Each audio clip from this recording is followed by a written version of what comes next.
अस्सलाम वालेकुम, welcome to the future college. आज हम इस वीडियो में करेंगे chemistry grade 10 federal board unit 7 nitrogen sulphur and metals के तमाम कॉन्सेप्ट असेसमेंट का सलूशन, एक्सरसाइज के एमसीक्यूज का सलूशन, एक्सरसाइज के शॉर्ट आंसर क्वेश्चन का सलूशन, एक्सरसाइज के लॉन्ग आंसर क्वेश्चन का सलूशन, एक्सरसाइज के थिंक टैंक क्वेश्चन का सलूशन। डिस्क्रिप्शन में तमाम चीज़ों का टाइम स्टैम्प दिया गया है। काइंडली अब टाइम स्टैम्प पे क्लिक करके डायरेक्ट वो चीज़ देख लें जो आप ये देखना चाहते हैं। शुरू करते हैं कॉन्सेप्ट असेसमेंट एक्सरसाइज 7.1 से। क्वेश्चन 1 है कि अगर हम कोई एक्सपेरिमेंट कंडक्ट करते हैं किसी नए मेटल के साथ, तो हम ऐसे कौन से स्टेप लेंगे ताकि प्रिडिक्ट कर सकें उसकी रिएक्टिविटी अपना एक्सपेरिमेंट शुरू करने से पहले।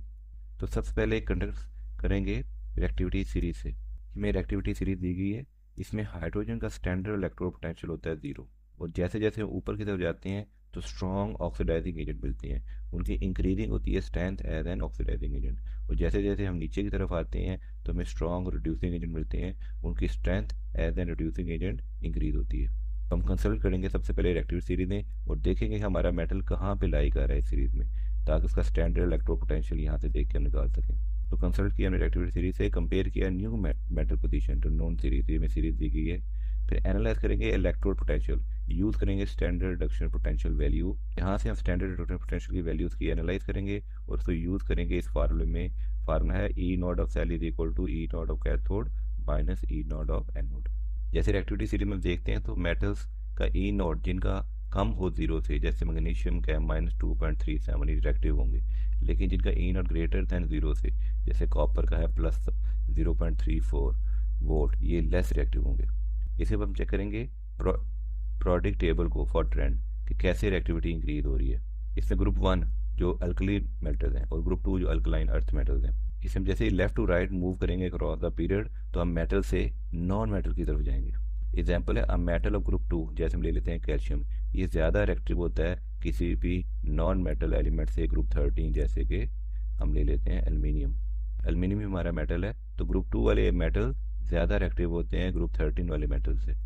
फिर हम व्यू करेंगे डिस्प्लेसमेंट रिएक्शन और प्रेडिक्ट करेंगे if the metal display hydrogen from acid और अदर मेटल्स फ्रॉम सोल्यूशन, कि क्या हमारा मेटल हाइड्रोजन को डिस्प्ले कर सकता है एसिड में से या दूसरे मेटल में से, अगर हम उसे सोल्यूशन दें।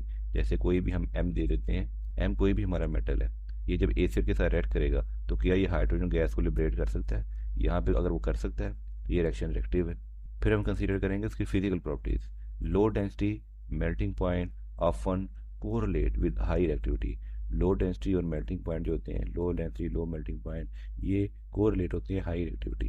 जिसकी डेंसिटी कम हो, मेल्टिंग पॉइंट कम हो, वो ज़्यादा रिएक्टिव होते हैं, जैसे sodium as compare to iron. Reactivity series को तफसील समझने के लिए हमारा लेक्चर है इलेक्ट्रोकेमिस्ट्री यूनिट 4 क्लास 10 केमिस्ट्री। इसमें हम इलेक्ट्रोकेमिकल सीरीज़ को बहुत तफसील से एक्सप्लेन करके हैं, आपको इसी प्ले लिस्ट में मिल जाएगा। काइंडली ज़रूर देखिएगा, इससे आपके कॉन्सेप्ट माशाल्लाह बहुत ज़्यादा इंप्रूव हो जाएंगे। हमारा क्वेश्चन 2 है comparing magnesium calcium reaction with HCl। Compare करें reaction of magnesium and copper with hydrochloric acid, इन दोनों रिएक्शन में क्या चीज़ें डिफरेंट हैं, और टेल करें you about their position in reactivity series. Reactivity series की पोजीशन के बारे में बताएंगे, स्टेप बाय स्टेप सोल्यूशन देते हैं। पहले मैग्नीशियम का रिएक्शन देखते हैं। मैग्नीशियम जब HCl के साथ रिएक्ट करता है तो ये बनाता है NbCl2 प्लस H2 गैस।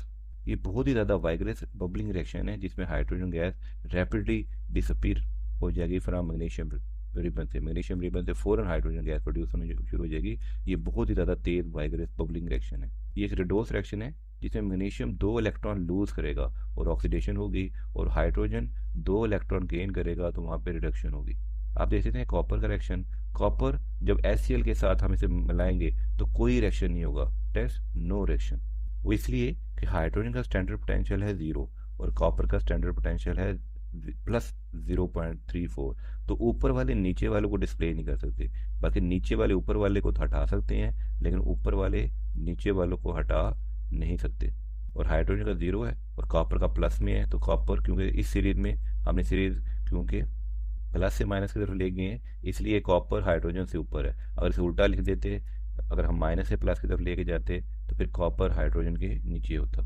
तो मेन मकसद है कि जिनकी पॉजिटिव वाले 0 को नहीं हटा सकते, लेकिन 0 वाले नेगेटिव को हटा सकते हैं। ऊपर वाले नीचे वालों को नहीं हटा सकते, सॉरी, लेकिन नीचे वाले ऊपर वालों को हटा सकते हैं। 0 वाले माइनस वाले को नहीं हटा सकते, लेकिन नीचे माइनस जिनका इलेक्ट्रोपोटेंशियल माइनस में है, ये अपने से ऊपर वाले को डिस्प्ले कर सकते हैं। इस रिएक्टिविटी सीरीज से आपको चीज़ें मज़ीद क्लियर हो जाएंगी।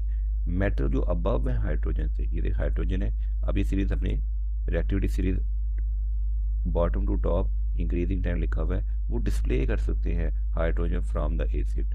और जो इनके नीचे हैं इस सीरीज में वो नहीं कर सकते। जैसे magnesium, magnesium is high above hydrogen, यहाँ पे देखें हमारा मैग्नीशियम हाइड्रोजन से ऊपर है, ठीक है ना, तो मैग्नीशियम इज हाई तो ये रिएक्टिव होगा।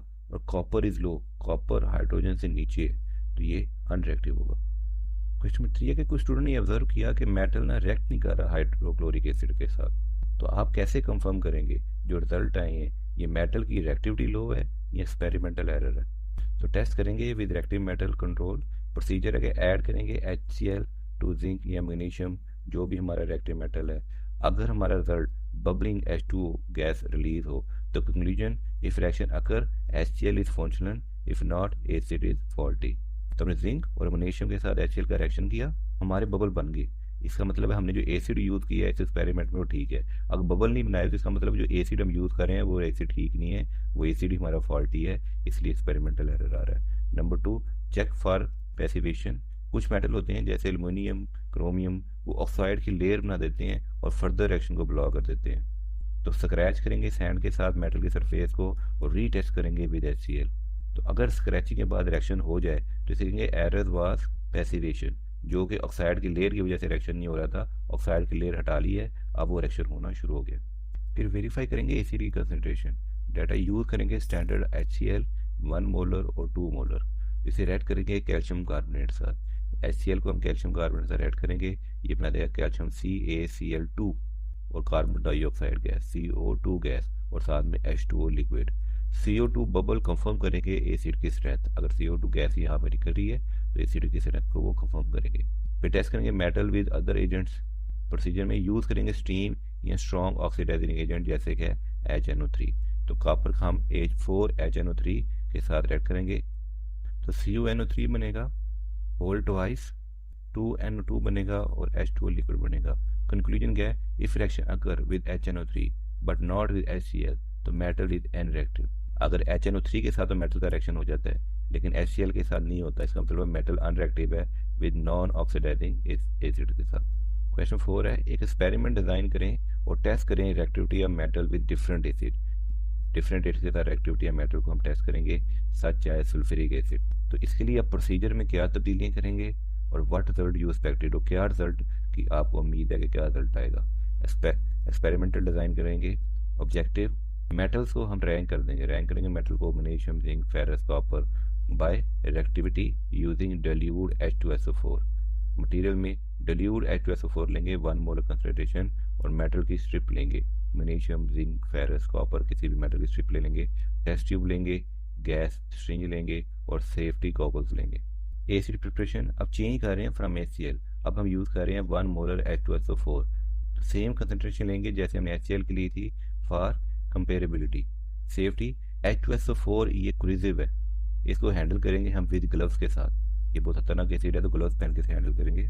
रिएक्शन सेटअप, प्लेस करेंगे 10 ml 1 molar H2SO4 in 4 test tube. Add करेंगे equal masses surface areas of metal to separate tubes और रिकॉर्ड करेंगे गैस की एवोल्यूशन H2 गैस पर यूज होगी यूजिंग अ सिरिंज।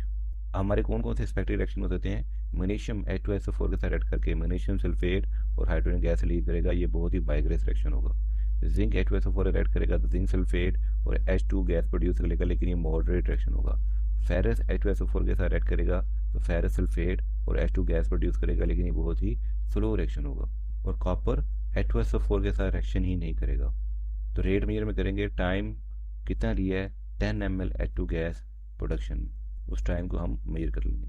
रिजल्ट देखेंगे, मैग्नीशियम ये हाईली रिएक्टिव है, इसकी रिएक्टिविटी बहुत ज़्यादा है, रैपिड बबल निकलेंगे, मेटल डिजॉल्व हो जाएगा बहुत ज़्यादा क्विकली।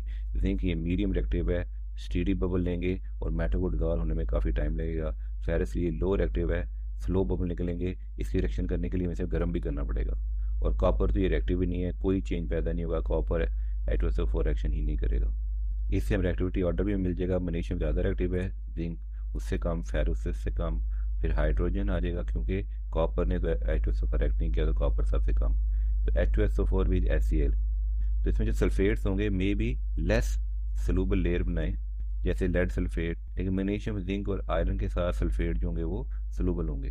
अब हम प्रोसीजर में क्या चेंजिंग करेंगे, H2SO4 को रिप्लेस कर देंगे HCl के साथ, सेम मोलैरिटी। प्रोडक्ट हैंडलिंग में मेटल सल्फेट जैसे जिंक सल्फेट में क्रिस्टलाइज, जिसे फिल्टर करना पड़ेगा अगर जरूरत पड़े तो। सेफ्टी, H2SO4 ये हीट जनरेट करेगा जब इसे डिल्यूट करेंगे, तो add acid in water, acid को हम पानी में डालेंगे, पानी को एसिड में नहीं डालेंगे। अब हम करेंगे एक्सरसाइज के MCQs का सोल्यूशन। MCQ नंबर 1 है, व्हाट इज अ की component of photochemical smoke form by the reaction of nitrogen monoxide and nitrogen dioxide with unburn hydrocarbon. हमारा आंसर होगा पर ऑक्सी एसिटाइल नाइट्रेट, जिसे हम पैन भी कहते हैं, जैसे हमने यहाँ पे स्ट्रक्चर फार्मूला भी आपको दे दिया है। फोटोकेमिकल स्मोक बनती कब है, फोटोकेमिकल स्मोक बनती है जब सनलाइट ट्रिगर करती है reaction between nitrogen oxides, NOx का मतलब है उसमें नाइट्रोजन मोनोऑक्साइड और नाइट्रोजन डाइऑक्साइड शामिल हैं, एंड वोलेटाइल ऑर्गेनिक मैटर जिसे हम कहते हैं अनबर्न हाइड्रोकार्बन। तो सनलाइट की वजह से नाइट्रोजन ऑक्साइड और अनबर्न हाइड्रोकार्बन आपस में रिएक्ट करते हैं। नाइट्रोजन डाइऑक्साइड सनलाइट की वजह से नाइट्रोजन मोनोऑक्साइड और एटॉमिक ऑक्सीजन में कन्वर्ट हो जाता है। Atomic oxygen O2 oxygen gas के साथ रिएक्ट करके O3 ओजोन बना देती है। फिर nitrogen monoxide, even nitrogen monoxide volatile organic metal जिसे हम कहते हैं अनबर्न हाइड्रोकार्बन, उसके साथ रिएक्ट करती है तो हाइड्रोकार्बन इनके पैन बना देती है, पर oxy acetyl nitrate pan. Acid aldehyde जो मौजूद होते हैं हाइड्रोकार्बन में, ये रिएक्ट करते हैं with oxygen and NO2।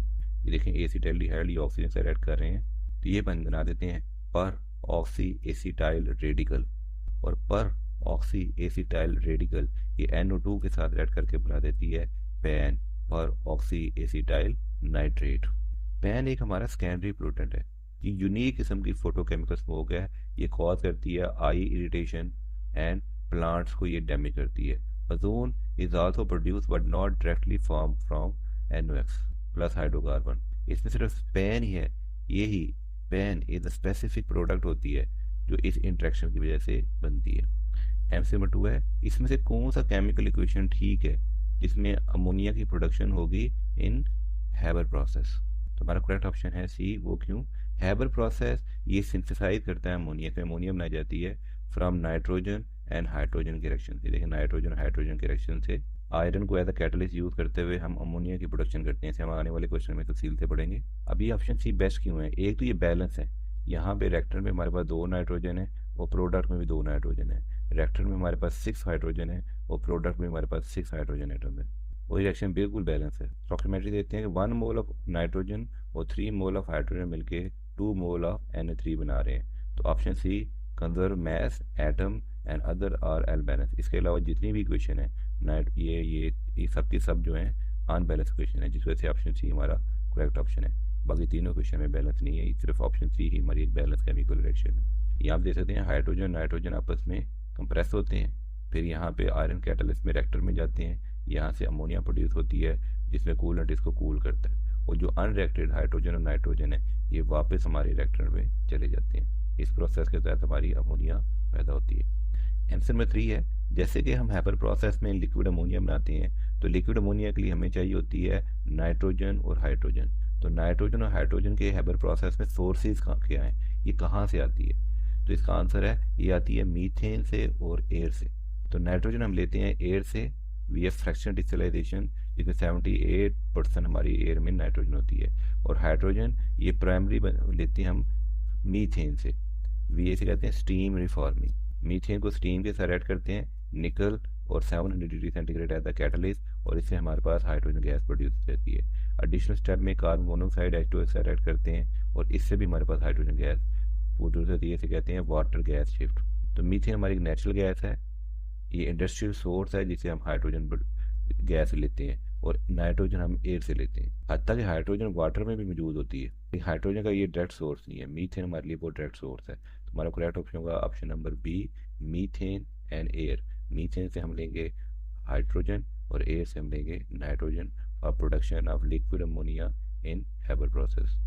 Answer number 4 है, कौन सा कैटलिस्ट यूज होता है हैबर प्रोसेस में। हम जैसे पहले भी एक्सप्लेन कर रहे हैं कि आयरन कैटलिस्ट, आयरन यूज होता है एट 450 डिग्री सेंटीग्रेड और 200 atm प्रेशर पे, तो तो iron as a catalyst use होता है in the Haber process. Haber process use करता है iron Fe as a primary catalyst. इसको प्रमोट किया जा सकता है with Al2O3 aluminium for stability और K2O potassium oxide for activity.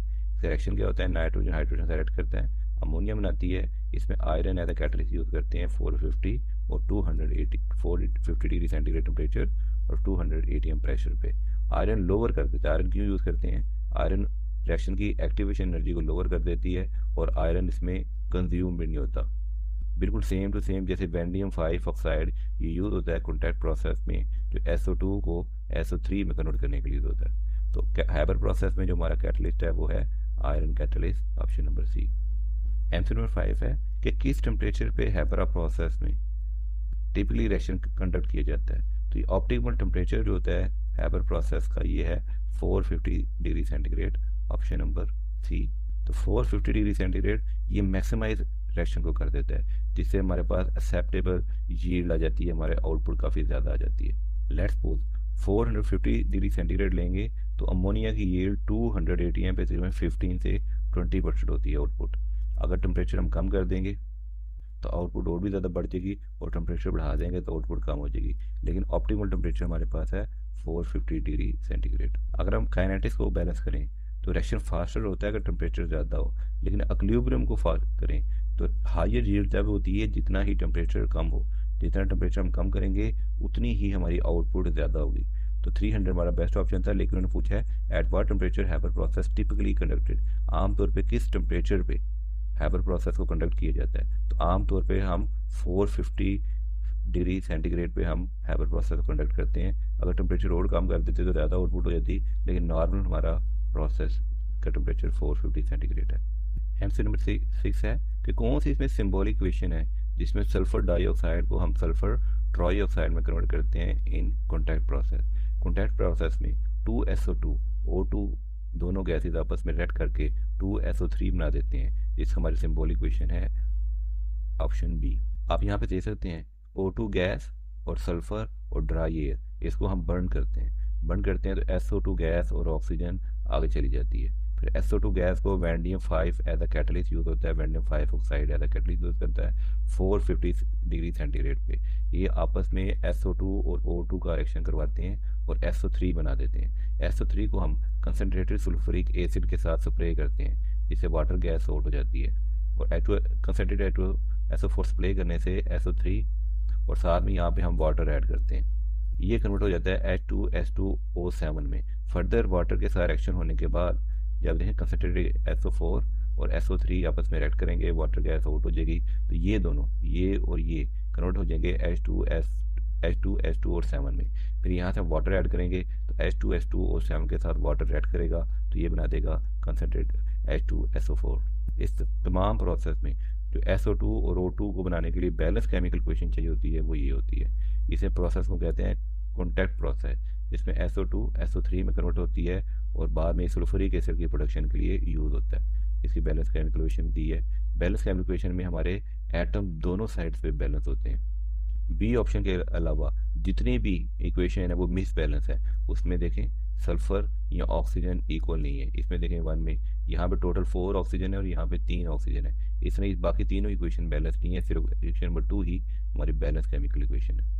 MC number 7 है कि कौन सा कैटलिस्ट यूज होता है कॉन्टैक्ट प्रोसेस में जिसमें SO2 SO3 में कन्वर्ट होता है। MC नंबर 6 में हम एक्सप्लेन करके हैं कि कन्वर्टर में वैंडियम 5 ऑक्साइड एट 450 डिग्री सेंटीग्रेड पे ये एज अ कैटलिस्ट यूज होता है, जिसमें SO2 गैस O2 से रिएक्ट करके SO3 गैस बनाती है।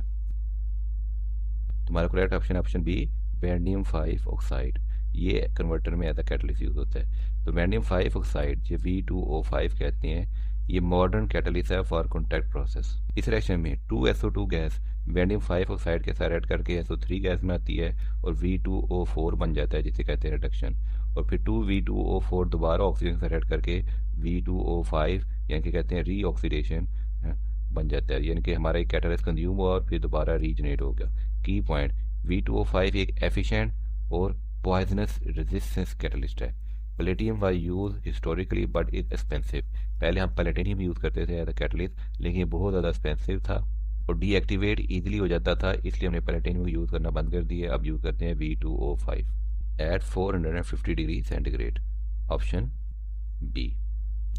आंसर नंबर 8 है कि सोर्सेज ऑफ सल्फर डाइऑक्साइड क्या होते हैं कॉन्टैक्ट प्रोसेस में। जैसे हम MCQ नंबर 7 में प्ले कर रखेंगे, सल्फर को ऑक्सीजन के साथ बर्न करते हैं, सल्फर को ऑक्सीजन के साथ बर्न करते हैं जिससे सल्फर डाइऑक्साइड पैदा होती है। तो सल्फर को एयर के साथ हम बर्न करते हैं फर्नेस में, जिससे SO2 गैस पैदा होती है। तो प्राइमरी सोर्सेज हैं सल्फर के, बर्निंग ऑफ सल्फर जिसमें SO2 के साथ बर्न करते हैं, और दूसरा एक और यूज़ कर सकते हैं roasting of sulphur sulphide ores. अगर सल्फाइड की ओर को हम रोस्ट करें, जैसे जिंक सल्फाइड है उसे ऑक्सीजन के साथ रोस्ट करें, तो उससे भी हमारे पास सल्फर डाइऑक्साइड पैदा हो जाती है। इसमें और हमारे पास है सल्फैलिराइड और पायराइड। सल्फर एंड सल्फाइड की ओर ये इंडस्ट्रियल सोर्सेज हैं। Burning of methane Ca2 produce करता है, CO2 not SO2। Option B हमारा गलत ऑप्शन है। तो हमारा करेक्ट ऑप्शन है बर्निंग ऑफ सल्फर या रोस्टिंग ऑफ सल्फाइड और, ये हमारा करेक्ट ऑप्शन है। या तो सल्फर बर्न करेंगे या उसकी और को रोस्ट करेंगे तो हमें सल्फर डाइऑक्साइड गैस मिल जाएगी। आंसर नंबर 9 है how do atmospheric oxide react करते हैं एसिड और बेस के साथ।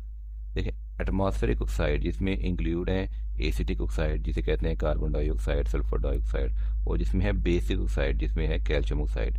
इनका रिएक्शन क्या है, acid oxide with bases. Acid oxide जब NaOH के साथ ऐड करेंगे Na2CO3 और प्लस वाटर बनाएंगे जिसे कहते हैं सॉल्ट प्लस वाटर, और SO2 जब KOH के साथ ऐड करेंगे तो K2SO3 प्लस वाटर बनाएंगे। बेसिक ऑक्साइड जब एसिड के साथ ऐड करेंगे, कैल्शियम ऑक्साइड HCl के साथ ऐड करेगा तो CaCl2 बनाएगा प्लस H2O बनाएगा जिसे हम कहते हैं salt plus water. Key point, all metal और नॉन मेटल ऑक्साइड अंडरगो करते हैं neutralisation reaction to form salt and water. तमाम मेटल और नॉन मेटल न्यूट्रलाइजेशन रिएक्शन करते हैं और वो सॉल्ट एंड वाटर बनाते हैं। नो गैस और H2 is produce in this reaction. कोई गैस या H2 गैस इस रिएक्शन में प्रोड्यूस नहीं होती। इसलिए एम्फोटेरिक ऑक्साइड जब रेड करेंगे एसिड और बेस के साथ तो हमेशा ऑप्शन नंबर ए ये बनाएंगे सॉल्ट एंड वाटर। इसके अलावा कोई गैस, ये गैस कोई भी गैस हाइड्रोजन गैस नहीं बनाएंगे। तो हमारा करेक्ट ऑप्शन होगा कि जब भी एम्फोटेरिक ऑक्साइड एसिड या बेस के साथ रेड करेंगे तो वो बनाएंगे salt and water, option number A. Answer number 10 है which one of the following oxide is amphoteric. इसमें से कौन से ऑक्साइड एम्फोटेरिक है। हमारा करेक्ट ऑप्शन है Al2O3, ये हमारा एम्फोटेरिक ऑक्साइड है। एम्फोटेरिक ऑक्साइड रिएक्ट करते हैं, ये रिएक्ट करते हैं एसिड और बेस दोनों के साथ। जैसे अमोनियम ऑक्साइड जब एसिड के साथ रिएक्ट करेगा, Al2O3 जब 6HCl के साथ रिएक्ट करेगा तो AlCl3 प्लस 3H2O बनाएगा। लेकिन जब ये बेस के साथ रिएक्ट करेगा Al2O3 2NOH के साथ, ये बनाएगा 2NaAlO2 प्लस वाटर। तो Al2O3 यही हमारा एम्फोटेरिक है क्योंकि इसमें अल्मीना की इंटरमीडिएट इलेक्ट्रोनेगेटिविटी है। ये एसिड के साथ भी रिएक्ट कर जाता है और बेस के साथ भी रिएक्ट कर जाता है और ये बनाता है सॉल्ट प्लस वाटर। जो दूसरे ऑप्शन है SO2 और CO2, ये एसिड है, ये एसिड है, ये सिर्फ और बेस के साथ रिएक्ट करते हैं। और कॉपर ऑक्साइड जो ऑप्शन है ये सिर्फ और सिर्फ हमारा बेसिक है, ये सिर्फ एसिड के साथ रिएक्ट करता है। तो सिर्फ एक ही ऑप्शन बचता है Al2O3 जो दोनों के साथ, एसिड और बेस दोनों के साथ रिएक्ट करे। और ऐसा कंपाउंड जो एसिड और बेस दोनों के साथ रिएक्ट करे उसको हम एम्फोटेरिक कंपाउंड कहते हैं। और इसमें हमारा ऑप्शन है Al2O3, सिर्फ एक यही हमारा एम्फोटेरिक कंपाउंड है। हम करेंगे शॉर्ट आंसर क्वेश्चन का सोल्यूशन। क्वेश्चन नंबर 1 है व्हाट इज पर ऑक्सी एसिटाइल नाइट्रेट, पैन क्या है and how it is form, ये बनती कैसे है। Pan is toxic secondary प्लूटेंट, pan एक जहरीली सेकेंडरी प्लूटेंट है। की component of photochemical smoke, it causes I irritation, respiratory issues and plant damage. ये की कंपोनेंट है फोटोकेमिकल स्मोक का, ये हमारी आंखों में इरिटेशन, हमारे रेस्पिरेटरी इशूज और प्लांट्स को डैमेज करती है। अब इसका फॉर्मेशन प्रोसेस देखते हैं। नाइट्रोजन ऑक्साइड जिसे NOx कहते हैं, NO monoxide nitrogen dioxide, and volatile organic compound जी VOC कहते हैं, फ्रॉम व्हीकल एमिशन जो गाड़ियों के धुएं से निकलते हैं। ये दोनों फोटोकेमिकल रिएक्शन करते हैं जिसमें नाइट्रोजन डाइऑक्साइड ये फोटोलाइसिस हो जाता है अंडर सनलाइट। इसमें नाइट्रोजन डाइऑक्साइड सनलाइट के अंदर मिलके नाइट्रोजन मोनोऑक्साइड और एटॉमिक ऑक्सीजन बनाता है। ये एटॉमिक ऑक्सीजन ये ऑक्सीजन के साथ, ऑक्सीजन गैस के साथ ऐड करके ओजोन बना देती है O3। और ये ओजोन हमारे वोलेटाइल ऑर्गेनिक मैटर जिसे VOC कहते हैं CH3CHO उसके साथ ऐड करके हमारी पर ऑक्सी एसिटाइल रेडिकल बना देता है। फिर पर ऑक्सी एसिटाइल रेडिकल ये कंबाइन होता है नाइट्रोजन डाइऑक्साइड के साथ, तो ये रेडिकल नाइट्रोजन डाइऑक्साइड के साथ कंबाइन होकर हमारी पैन बना देता है। हम इस डायग्राम से समझ सकते हैं ये हमारी मॉलिकुलर ऑक्सीजन है और ये हमारी एटॉमिक ऑक्सीजन है। नाइट्रोजन डाइऑक्साइड सनलाइट में नाइट्रोजन मोनोऑक्साइड और ऑक्सीजन में कन्वर्ट हुई थी, लेकिन नाइट्रोजन डाइऑक्साइड ये हमारी एटॉमिक ऑक्सीजन और nitric oxide nitrogen monoxide nitric oxide में कन्वर्ट हुई थी। ये एटॉमिक ऑक्सीजन ऑक्सीजन गैस के साथ रिएक्ट की है। एटॉमिक ऑक्सीजन ने मॉलिक्यूलर ऑक्सीजन से रिएक्ट करके ओजोन बना दिया, यहाँ पे ओजोन बना दिया है। फिर वोलेटाइल ऑर्गेनिक मेटल ने ओजोन के साथ रिएक्ट करके पर ऑक्सी एसिटाइल रेडिकल बनाया और ये रेडिकल नाइट्रोजन ऑक्साइड के साथ रिएक्ट करके हमारी पैन बना देती है। यहाँ पे देखें ये ऑक्सीजन, ओजोन, नाइट्रोजन ऑक्साइड और हाइड्रोकार्बन ये तीनों यहाँ पे मिलते हैं और हमारी फोटोकेमिकल स्मोक बना देते हैं। यहाँ पे नाइट्रोजन डाइऑक्साइड को सनलाइट ब्रेक डाउन करती है, वहाँ से एटॉमिक ऑक्सीजन ऑक्सीजन गैस से मिलकर ओजोन बना देती है, अनबर्न्ड हाइड्रोकार्बन और साथ में यही नाइट्रोजन डाइऑक्साइड जो HNO3 एसिड का भी काम करते हैं। और यहाँ से हाइड्रोकार्बन जिसमें एल्डिहाइड शामिल है ये सारे आपस में रिएक्ट करके यहाँ पे हमारे पास फोटोकेमिकल स्मोक बना देते हैं। हमारा क्वेश्चन 2 है, डिस्क्राइब करें रोल ऑफ नाइट्रिक ऑक्साइड और nitrogen dioxide in formation of acidic rain. Acid rain में नाइट्रोजन मोनोऑक्साइड नाइट्रिक ऑक्साइड और नाइट्रोजन डाइऑक्साइड क्या रोल प्ले करते हैं। पहले एसिड रेन की डेफिनेशन देखते हैं। प्रेसिपिटेशन विद pH 5.6 से लेस हो due to dissolve of acid जिसमें H2SO4 या AHNO3 हो तो उस रेन को हम कहते हैं एसिडिक रेन। ऐसी रेन जिसकी pH 5.6 से कम हो, क्यों कम हो कि रेन वाटर में H2SO4 या HNO3 ऐड हो गया, तो उस रेन को हम कहते हैं एसिडिक रेन। ये बनती कैसे है, नाइट्रोजन मोनोऑक्साइड यानी कि नाइट्रिक ऑक्साइड और नाइट्रोजन डाइऑक्साइड ये कन्वर्ट होते हैं ऑक्सीजन से रिएक्ट करके, तो NO रिएक्ट करेगा O2 के साथ तो ये बना देगा NO2, तो नाइट्रोजन मोनोऑक्साइड ऑक्सीजन गैस से रिएक्ट करके नाइट्रोजन डाइऑक्साइड बना देगा। फिर नाइट्रोजन डाइऑक्साइड जो है वो वाटर H2O के साथ रिएक्ट करके नाइट्रिक एसिड बना देंगे और साथ में नाइट्रोजन मोनोऑक्साइड दोबारा रिलीज हो जाएगी। या वैसे लिख सकते हैं कि 4 नाइट्रोजन डाइऑक्साइड के मालिक्यूल 2 वाटर मालिक्यूल से रिएक्ट करके और ऑक्सीजन के साथ रिएक्ट करके 4 HNO3 नाइट्रिक एसिड के 4 मालिक्यूल बनाएंगे और यही हमारा नाइट्रिक एसिड HNO3 ये रेन वाटर में डिजॉल्व होता है रेन वाटर में और इससे एसिडिक रेन बन जाती है। फिर एसिडिक रेन से हमारी बिल्डिंग को कोरोड करता है, हमारी सॉइल को एसिडिफाई करता है, लेक को एसिडिफाई करता है और लीचेस करता है न्यूट्रन को to the soil and lakes and rivers. अब ये NOx आते कहाँ से हैं, ये आते हैं फॉसिल फ्यूल की कंबशन से, जैसे गाड़ियों में या पावर प्लांट में हम फॉसिल फ्यूल जलाते हैं उनसे ये NOx पैदा होते हैं और NOx से फिर नाइट्रिक एसिड पैदा होता है और तो नाइट्रिक एसिड से फिर वो वाटर रेन वाटर का रिजॉल्व करके एसिडिक रेन बन जाती है। ये कंट्रीब्यूट करते हैं about 30% of acidity rain acidity. तो एसिड रेन की तकरीबन 30% एसिडिटी इन नाइट्रोजन ऑक्साइड से पैदा होती है, बाकी जो एसिडिटी है वो सल्फर डाइऑक्साइड के जो पोटेंट गैसेज हैं उससे पैदा होती है। क्वेश्चन नंबर 3 है, राइट करें balance chemical equation for the production of ammonia in Haber process. Haber process में प्रोडक्शन ऑफ अमोनिया में जो रिएक्शन होता है उसकी बैलेंस इक्वेशन लिखेंगे। उसमें हमारे रिएक्टेंट होते हैं नाइट्रोजन गैस और हाइड्रोजन गैस और प्रोडक्ट्स होते हैं अमोनिया। अब प्रोडक्ट हमारे पास अमोनिया, उसकी बैलेंस इक्वेशन है कि nitrogen gas 3 mole of hydrogen gas के साथ रिएक्ट करेगा। जब ये रिएक्ट करेगा तो साथ में आएगा 2 mole of ammonia gas. Delta H का मतलब है हीट इन्वॉल्व होगी। ये एक एक्सोथर्मिक रिएक्शन है और इसमें -92.4 किलो जूल पर मोल एनर्जी रिलीज होगी। 1 मोल ऑफ नाइट्रोजन रिएक्ट करेगा 3 मोल ऑफ हाइड्रोजन से और ये प्रोड्यूस करेगा 2 mole of ammonia. 2 mole of ammonia यहाँ पे प्रोड्यूस करेगा। ये रिवर्सिबल एक्सोथर्मिक रिएक्शन है, इसको कैटलिस्ट की जरूरत है। इस पर कैटलिस्ट यूज होगा iron Fe for practical rates. Industrial significance देते हैं कि 200 million ton per year fertiliser produce होता है विया दिस प्रोसेस। तो हमारी बैलेंस केमिकल इक्वेशन पूछी थी उन्होंने, तो नाइट्रोजन 3 हाइड्रोजन से रेड करके हमारे पास साथ में कैटलिस्ट हम लिखेंगे Fe और हीट जो रिलीज हो रही है -92.4 किलो जूल पर मोल है और जो प्रोडक्ट बनेगा वो बनेगा 2NH3। तो इस क्वेश्चन के आंसर में आप ये वाला रिएक्शन लिख सकते हैं। इस प्रोसेस को डायग्राम में समझते हैं। हाइड्रोजन नाइट्रोजन आते हैं, कंप्रेसर में डालते हैं, फिर यहाँ पे आयरन कैटलिस्ट है जिसमें हाइड्रोजन नाइट्रोजन का रिएक्शन करवा के अमोनिया बनाई जाती है। फिर अमोनिया को हम यहाँ पे कूल करते हैं और लिक्विड अमोनिया हम यहाँ से हासिल कर लेते हैं। जो हाइड्रोजन और नाइट्रोजन रिएक्ट नहीं कर पाते वो हमारे प्रोसेस में वापस चले जाते हैं और दोबारा रिएक्ट करते हैं। इस प्रोसेस में हमें आयरन को एज अ कैटलिस्ट यूज़ किया है। नाइट्रोजन और हाइड्रोजन के सोर्सेज के तौर पे नाइट्रोजन हम लेते हैं एयर से और हाइड्रोजन लेते हैं हम नेचुरल गैस मीथेन CH3 से।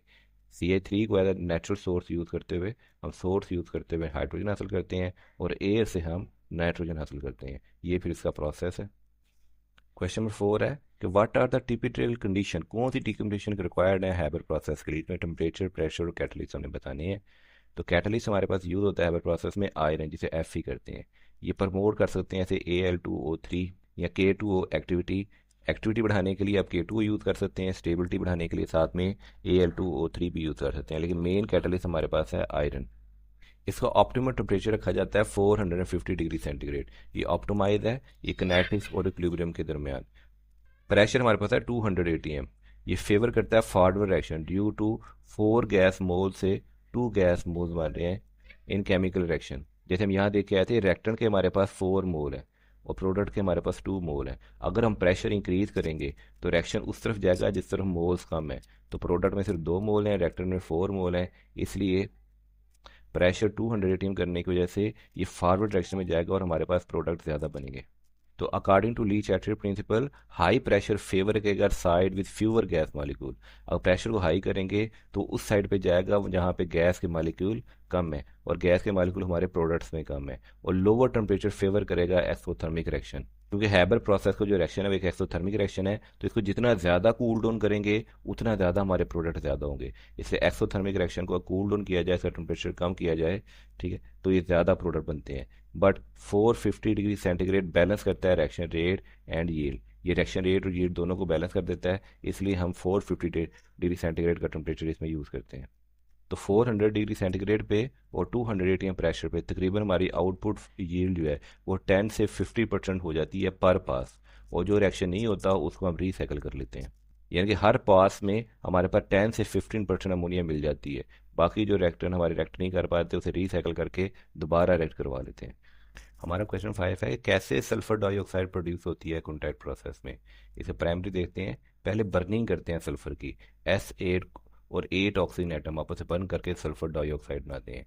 यहाँ हम देख सकते हैं कि यहाँ पे ड्राई एयर देते हैं, साथ में सल्फर देते हैं और यहाँ पे इसकी बर्निंग करते हैं तो SO2 गैस पैदा करते हैं।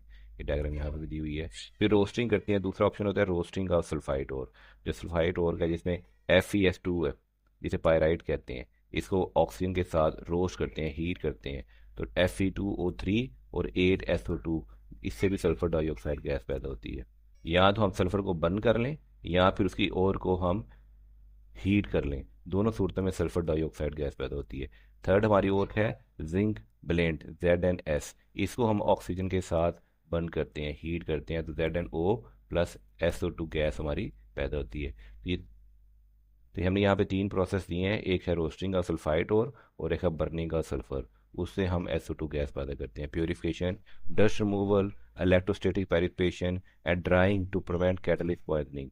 जो गैस पैदा हुई है उसमें से डस्ट को रिमूव करेंगे, इलेक्ट्रोस्टैटिक पैरिफिकेशन करेंगे और साथ उसको खुश करेंगे ताकि हमारा यहाँ पे जो कैटलिस्ट यूज़ हो रहा है H2SO4 बनाने में उसको पॉइजनिंग ना करे। Global production about 250 million ton per year SO2 gas use होती है H2SO4 एसिड बनाने के लिए।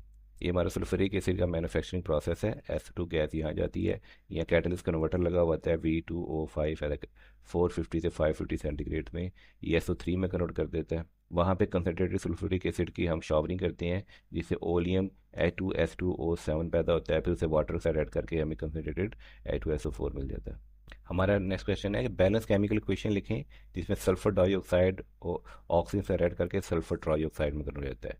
इसमें हमारे पास रिएक्शन में कैटालिटिक ऑक्सीडाइजेशन है SO2, यानी SO2 की ऑक्सीडेशन करेंगे, हम इसे ऑक्सीजन के साथ ऐड करेंगे और ये SO2 गैस में तब्दील हो जाएगा। ये एक हमारा एक्सोथर्मिक रिएक्शन है, इसमें -196 किलो जूल पर मोल एनर्जी रिलीज होगी, इसलिए डेल्टा H यहाँ पे लिखेंगे।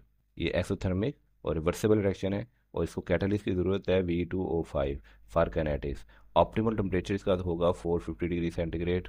ये कॉम्प्रोमाइज़ करेगा इक्विलिब्रियम और रेट में, इसलिए अब यहाँ पे रिवर्सिबल रिएक्शन के ऊपर V2O5 और टेम्परेचर 450 डिग्री सेंटीग्रेड भी लिख सकते हैं और नीचे इसका ना delta H -196 kilo joule per मोल की वैल्यू भी लिख सकते हैं। हमारा क्वेश्चन 5 है, डिस्क्राइब करें role of vanadium 5 oxide in contact process. Role देखते हैं। ये हमारा एक हेट्रोजीनियस कैटलिस्ट है जो SO2 को SO3 में कन्वर्ट कर देता है। मैकेनिज्म देखते हैं। पहले एब्जॉर्प्शन होती है, SO2 बाइंड होता है V2O5 सरफेस के साथ, SO2 bind to V2O5 surface, फिर रिडक्शन स्टेप होगा 2SO2 बाइंड होगा V2O5 के साथ, तो SO2 V2O5 में एब्जॉर्ब होगा तो 2SO3 प्लस V2O4 बनाएगा। फिर V2O4 ये री ऑक्सीडेशन स्टेप करेगा जिसमें हाफ मोल ऑफ ऑक्सीजन से रेड करके ये V2O5 दोबारा रीजनरेट करेगा। तो ये कैटलिस्ट वो होता है जो रिएक्शन में प्रोसीड करे और आखिर में रीजनरेट हो जाता है, तो ये रीजनरेट हो गया। एडवांटेजेस क्या है इसके, हाई एफिशिएंसी है 450 डिग्री सेंटीग्रेड पे, और ये रेजिस्ट करता है, रेजिस्टेंस टू पॉइजनिंग, तो ये पॉइजनस भी नहीं होता। इंक्रीज करता है reaction rate by lowering the activation energy from 250 kilo joule per mole to 60 kilo joule per मोल। ये रिएक्शन रेट को बहुत ज़्यादा इंक्रीज कर देता है क्योंकि ये एक्टिवेशन एनर्जी को 250 किलो जूल से कम करके सिर्फ 60 किलो जूल पर मोल तक ले आता है। यहाँ पर आप इसकी डायग्राम भी देख सकते हैं। वेनेडियम 5 ऑक्साइड ये कैटलिस्ट यूज होता है 450 डिग्री सेंटीग्रेड पे, जिसमें ये SO2 और ऑक्सीजन को एज अ कैटलिस्ट करके SO3 गैस में कन्वर्ट कर देते हैं। हमारा क्वेश्चन नंबर 8 है व्हाट आर एसिडिक ऑक्साइड, और इसकी दो एग्जांपल दें। Non metal oxide that react with water to form acid or with bases to form salt is called acidic oxide। ऐसे नॉन मेटल ऑक्साइड जो पानी के साथ रेड करते हैं और एसिड बनाते हैं, फॉर एग्जांपल के सल्फर डाइऑक्साइड जब वाटर के साथ रेड करती है तो H2SO3 सल्फरस एसिड बनाती है, या जब वो बेस के साथ रेड करते हैं तो सॉल्ट बनाते हैं। जैसे SO2 बेस के साथ रेड की है NaOH के साथ तो इसने सॉल्ट बनाया Na2SO3 प्लस वाटर। तो ऐसे नॉन मेटल ऑक्साइड जो वाटर के साथ ऐड करके एसिड बनाए और बेस के साथ ऐड कर सॉल्ट बनाए उसे हम कहते हैं एसिडिक ऑक्साइड, जिसकी एग्जांपल है। सेकंड हम ले लेते हैं कार्बन डाइऑक्साइड। कार्बन डाइऑक्साइड जब वाटर के साथ ऐड करती है तो कार्बोनिक एसिड बनाती है, लेकिन कार्बन डाइऑक्साइड जब बेस के साथ ऐड करती है तो सॉल्ट बनाती है N2CO3 plus water molecule. Acidic character due to high electronegativity of non metal. अब नॉन मेटल की इलेक्ट्रोनेगेटिविटी बहुत हाई है, इस वजह से इसका एसिडिक करेक्टर आता है। यहाँ पे कुछ आप एसिडिक ऑक्साइड दे सकते हैं। सल्फर डाइऑक्साइड और कार्बन डाइऑक्साइड को हम पढ़ चुके हैं। इसके अलावा सल्फर ट्राइऑक्साइड और फास्फोरस 5 ऑक्साइड ये भी हमारे पास एसिडिक ऑक्साइड हैं, और एसिड प्रोड्यूस विद वाटर, जब ये वाटर के साथ ऐड करते हैं तो कौन सा एसिड बनाते हैं, SO3 जब रेड करता है वाटर के साथ H2SO4 एसिड बनाता है, और P4O10 जब वाटर के साथ रेड करता है तो ये फास्फोरिक एसिड बनाता है। हमारा क्वेश्चन नंबर 9 है कि बेसिक ऑक्साइड के हैं, इसकी दो एग्जांपल दें। तो ऐसे मेटल ऑक्साइड जो रेड करते हैं एसिड के साथ तो बनाते हैं सॉल्ट्स, जैसे कैल्शियम ऑक्साइड ले लेते हैं। कैल्शियम ऑक्साइड जब एसिड के साथ रेड बनाते हैं तो कैल्शियम क्लोरीन ये सॉल्ट बना देते हैं प्लस वाटर बनाते हैं। इस तरह के मेटल ऑक्साइड को हम कहते हैं बेसिक ऑक्साइड। जैसे सोडियम हाइड्रोक्साइड को ले लें, सोडियम हाइड्रोक्साइड भी जब एसिड के साथ रेड करेंगे तो ये सॉल्ट बनाएंगे Na2SO4 प्लस वाटर। तो तमाम मेटल ऑक्साइड जब एसिड के साथ रेड करें तो वो सॉल्ट एंड वाटर बनाएं, तो ऐसे तमाम मेटल ऑक्साइड को हम कहते हैं base oxide. Form by metal with low electronegativity, ये वो मेटल्स होते हैं जिनकी इलेक्ट्रोनेगेटिविटी कम होती है, ग्रुप 1 और 2। ग्रुप 1 और 2 के जो मेटल्स हैं उनकी इलेक्ट्रोनेगेटिविटी कम होती है, इसलिए वो बेसिक ऑक्साइड बनाते हैं। आप मजीद कोई बेसिक ऑक्साइड के एग्जांपल दे सकते हैं, जिसमें मैग्नीशियम ऑक्साइड है ग्रुप 2 में MgO, सोडियम ऑक्साइड है Na2O, कैल्शियम ऑक्साइड है CaO, और कॉपर 2 ऑक्साइड है CuO। ये तमाम एग्जांपल्स हैं बेसिक ऑक्साइड की। जैसे आप इस टेबल में भी देख सकते हैं कि मैग्नीशियम ऑक्साइड ये स्ट्रॉन्ग बेसिक ऑक्साइड है। हमारा क्वेश्चन 10 है कि what is mean by amphoteric oxide, example भी प्रोवाइड करें। तो ऑक्साइड जो रेड करते हैं दोनों के साथ, read with both N acid और बेस के साथ, और सॉल्ट एंड वाटर बनाए, उन ऑक्साइड को हम एम्फोटेरिक ऑक्साइड करते हैं। ऐसे ऑक्साइड जो एसिड के साथ रेड भी करें और बेस के साथ रेड करें, जैसे ये देखें हमारा एल्यूमिनियम ऑक्साइड Al2O3 ये एक एम्फोटेरिक ऑक्साइड है। जब ये एसिड के साथ इसने रेड किया 6HCl के साथ तो इन्हें सॉल्ट एंड वाटर बनाया। एसिड के साथ पे जो है बेस ऐड करता है, और जब बेस के साथ ऐड किया तो फिर भी सॉल्ट एंड वाटर बनाया। और ये एम्फोटेरिक ऑक्साइड बेस के साथ ऐड है एसिड ऐड करते हैं। तो एम्फोटेरिक ऑक्साइड वो होते हैं जब वो एसिड के साथ ऐड करते हैं तो ऐसा बेस ऐड करते हैं, जब बेस के साथ ऐड करते हैं तो ऐसा एसिड ऐड करते हैं, और दोनों सूरत में सॉल्ट एंड वाटर बनाते हैं। जैसे जिंक ऑक्साइड ये भी हमारा एम्फोटेरिक है, ये HCl के साथ ऐड करके ZnCl2 एसिड प्लस वाटर बना रहा है, और बेस के साथ ऐड करके सॉरी एसिड के साथ ऐड किया तो सॉल्ट प्लस वाटर बना रहा है, और बेस के साथ ऐड करके भी ये सॉल्ट प्लस वाटर बना रहा है। तो ये एग्जिबिट करते हैं dual behaviour due to intermediate electronegativity. इसकी इलेक्ट्रोनेगेटिविटी इंटरमीडिएट है इसलिए ड्यूल बिहेवियर एक्ट करते हैं, और इसकी ऑक्सीडेशन स्टेट भी इंटरमीडिएट है।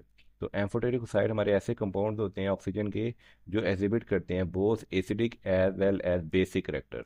जब वो एसिड के साथ ऐड करते हैं तो वो बेस बन जाते हैं, और जब वो बेस के ऐड करते हैं तो वो एसिड बन जाते हैं। तो उनके अंदर एसिड और बेस दोनों करेक्टर मौजूद होते हैं। एसिड करेक्टर देखते हैं Al2O3, जब एसिड के साथ ऐड किया तो ये बेस की तरह ऐड किया, तो इसने सॉल्ट एंड वाटर बना दिया। और इसी Al2O3 ने जब बेस के साथ ऐड किया तो इसने एज एसिड करेक्ट किया, तो इसने भी सॉल्ट बना दिया। यहाँ पे भी देख सकते हैं एम्फोटेरिक ऑक्साइड का reaction with acid. Amphoteric oxide acid से ऐड किया तो सॉल्ट एंड वाटर बनाया, एम्फोटेरिक ऑक्साइड ने बेस से ऐड किया तब भी सॉल्ट एंड वाटर ही बनाया। हमारा क्वेश्चन 11 है environmental impact of acidic oxide. Evaluate the environmental impact of acidic oxide like SO2 and carbon dioxide. SO2 के इम्पैक्ट देते हैं। SO2 एसिडिक रेन करता है। SO2 जब ऑक्सीजन और वाटर के साथ रिएक्ट करता है तो ये H2SO4, ठीक है ना, लो सॉइल पीएच कर देता है। H2SO4 एसिड बनाता है, जिससे एसिडिक रेन क्रिएट होती है। ये सॉइल की पीएच को कम कर देता है, न्यूट्रॉन्स की लीचिंग करता है, और एसिडिफाई कर देता है लेक की एसिड जो पीएच है वो लेस देन 5 कर देता है, जिससे हमारी फिशेस की डेथ हो जाती है। हेल्थ देखते हैं, रेस्पिरेटरी डिजीज लग जाती हैं जिसमें एस्थमा और ब्रोंकाइटिस है।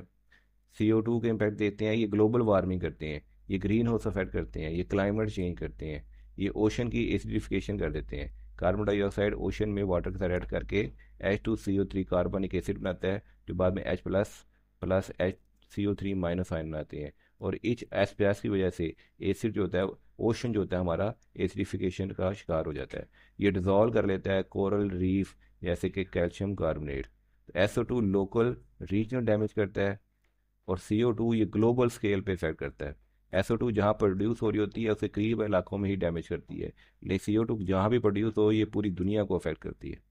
इन्वायरमेंटल इम्पैक्ट आप देख सकते हैं एसिडिक रेन के। एसिडिक रेन हुई है हमारी H2SO4 की वजह से, और एसिडिक रेन में लो पीएच करने में किरदार है हमारा CO2 का भी। H2CO3 ये भी पीएच लो कर देता है, और H2SO4 तो बहुत कम पीएच देता है। इसकी वजह से हमारे ट्री वीकन हो जाती हैं, बिल्डिंग डैमेज हो जाती है, सॉइल की फर्टिलिटी रिड्यूस हो जाती है, क्रॉप ही रिड्यूस हो जाती है। ये हार्म करता है हमारी एक्वेटिक लाइफ को, उसकी पीएच कम करने की वजह से इनकी डेथ हो जाती है, और हमारे रेस्पिरेटरी सिस्टम में भी इरिटेशन पैदा करता है, और वाटर की क्वालिटी भी कम हो जाती है।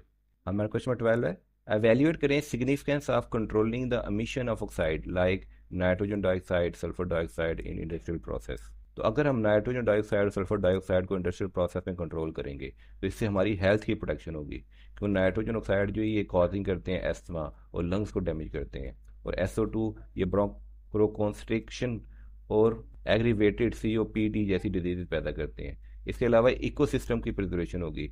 अगर इन दोनों को कंट्रोल करेंगे तो हमारी एसिडिक रेन बच जाएगी। एसिडिक रेन नहीं होगी जिससे हमारे फॉरेस्ट, हमारी एक्वेटिक लाइफ, हमारी सॉइल वगैरह सेव रहेंगी। इंफ्रास्ट्रक्चर प्रोटेक्शन होगी। एसिड रेन जैसे कि बिल्डिंग को करोड कर देता है और लाइमस्टोन को अब्जॉर्ब कर लेता है इस रिएक्शन के थ्रू। कैल्शियम कार्बोनेट एसिडिक से ऐड करके कैल्शियम सल्फेट, कार्बन डाइऑक्साइड और वाटर मॉलिक्यूल बना देते हैं। और जब ये दोनों गैसेज नहीं होंगी तो हमारी बिल्डिंग नहीं डैमेज होगी, हमारा लाइमस्टोन डैमेज नहीं होगा। फिर control technology, flue gas desulphurisation कर सकते हैं, जिसमें SO2 को हम कैल्शियम कार्बोनेट से ऐड करके कैल्शियम सल्फेट बना सकते हैं, जिसे SO2 गैस को हम कंट्रोल कर सकते हैं, साथ में कार्बन डाइऑक्साइड रिलीज होगी। सिलेक्टिव कैटालिटिक रिडक्शन रिएक्शन कर सकते हैं फॉर NOx के लिए हम नाइट्रोजन ऑक्साइड को अमोनिया के साथ ऐड करके और ऑक्सीजन के साथ ऐड करके in the presence of catalyst इसे नाइट्रोजन जो कि बिल्कुल नॉर्मल हमारी एटमॉस्फेयर गैस उसमें और वाटर मालिक्यूल में कन्वर्ट कर सकते हैं। रेगुलेटरी कंप्लायंस में दे सकते हैं, क्लीन एयर एक्ट है जो अवॉइड करेगा प्लंटीज को, और सस्टेनेबल डेवलपमेंट है, रिड्यूस करेगा इकोलॉजिकल फुटप्रिंट्स। तो क्लीन एयर एक्ट से हम प्लंटीज से बच सकते हैं, और इन गैसेस को रिड्यूस करके हम इकोलॉजी, अपने एटमॉस्फेयर, अपने एनवायरनमेंट को बचा सकते हैं। अब हम करेंगे लॉन्ग आंसर क्वेश्चन का सोल्यूशन। हमारा क्वेश्चन नंबर 1 है, एक्सप्लेन करें environmental impact of nitrogen oxide in the atmosphere, particularly focusing on photochemical smoke and acidic rain. तो एनवायरमेंटल इम्पैक्ट देते हैं नाइट्रोजन ऑक्साइड का, photochemical smoke formation. Primary pollutants में होते हैं NOx, जिसमें है नाइट्रोजन मोनोऑक्साइड और नाइट्रोजन डाइऑक्साइड। ये हमें मिलते हैं व्हीकल के एग्जॉस्ट से और इंडस्ट्रियल एमिशन से। ये सनलाइट ड्रिवन रिएक्शन है। इसमें नाइट्रोजन डाइऑक्साइड सनलाइट में नाइट्रोजन मोनोऑक्साइड और ऑक्सीजन एटम, जिसे फोटोलाइसिस कहते हैं, उसमें तब्दील हो जाती है। फिर oxygen atom O2 oxygen gas के साथ ऐड करके ओजोन बना देती है। फिर सेकेंडरी प्लूटोन ओजोन रिएक्ट करती है वोलेटाइल ऑर्गेनिक कंपाउंड के साथ to form aldehyde and PAN. तो वोलेटाइल ऑर्गेनिक कंपाउंड जो है ओजोन के साथ ऐड करते हैं और साथ में नाइट्रोजन डाइऑक्साइड के साथ ऐड करते हैं, साथ में पैन बना देते हैं। फोटोकेमिकल स्मोक और साथ में एल्डिहाइड बना देते हैं। इम्पैक्ट इसके देखते हैं, रेस्पिरेटरी इश्यूज आते हैं, asthma, lungs damage, plant necrosis हो जाता है और क्रॉप्स डैमेज हो जाते हैं, रिड्यूस कर देते हैं विजिबिलिटी जिसे कहते हैं हेज।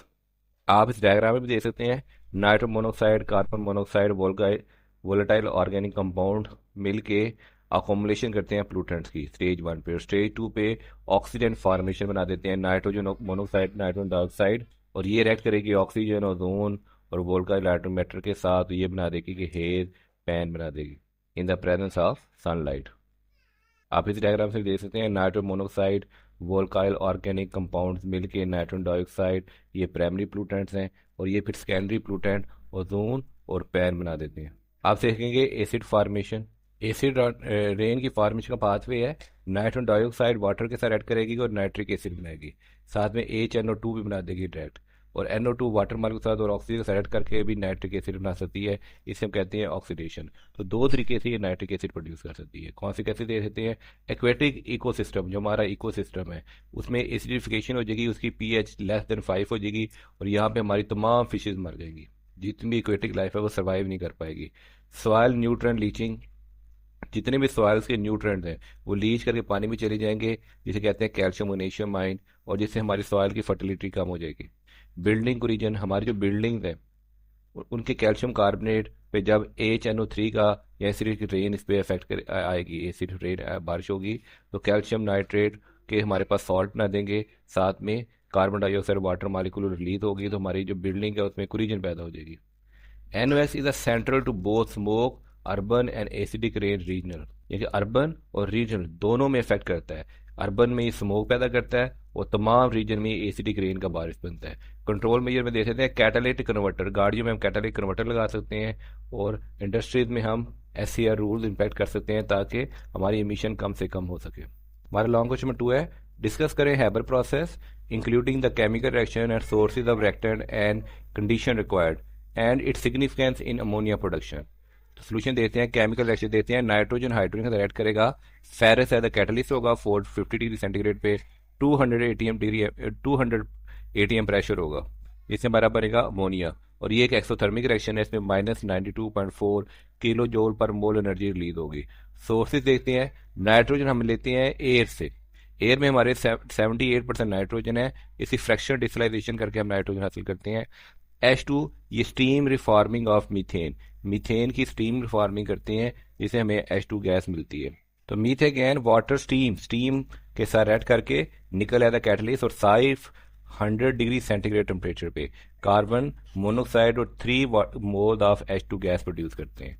कार्बन मोनोक्साइड भी वाटर मॉलिक्यूल ऐड करके कार्बन डाइऑक्साइड पैदा करती है और साथ में हाइड्रोजन गैस प्रोड्यूस करती है। इस तरह हम स्टीमिंग रिफॉर्मिंग ऑफ मीथेन से हाइड्रोजन गैस यूज करते हैं, ले लेते हैं, और नाइट्रोजन हम ले लेते हैं फ्रैक्शन डिसलाइजेशन ऑफ एयर। अब यहाँ देख सकते हैं कि नेचुरल गैस को स्टीम के साथ ऐड करके हमने हाइड्रोजन हासिल की, और एयर की फ्रैक्शन डिसलाइजेशन से हमने नाइट्रोजन हासिल की।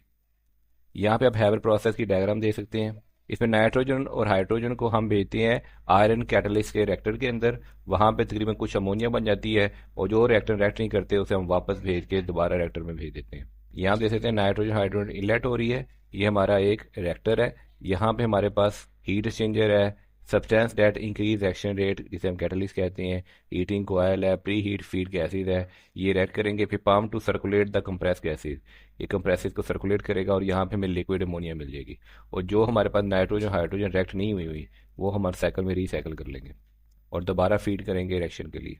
सिंपल डायग्राम देखी जाए तो ये हमारी सबसे सिंपल डायग्राम है, जिसमें हमारे पास नाइट्रोजन हाइड्रोजन रिएक्टर में आयरन कैटलिस्ट की मौजूदगी में एक NH3 अमोनिया बना देता है। ऑप्टिमाइज कंडीशन देते हैं, कैटलिस्ट यूज होता है आयरन, इसके साथ हम Al2O3 और K2O भी यूज़ कर सकते हैं अपनी रीड को प्रमोट करने के लिए।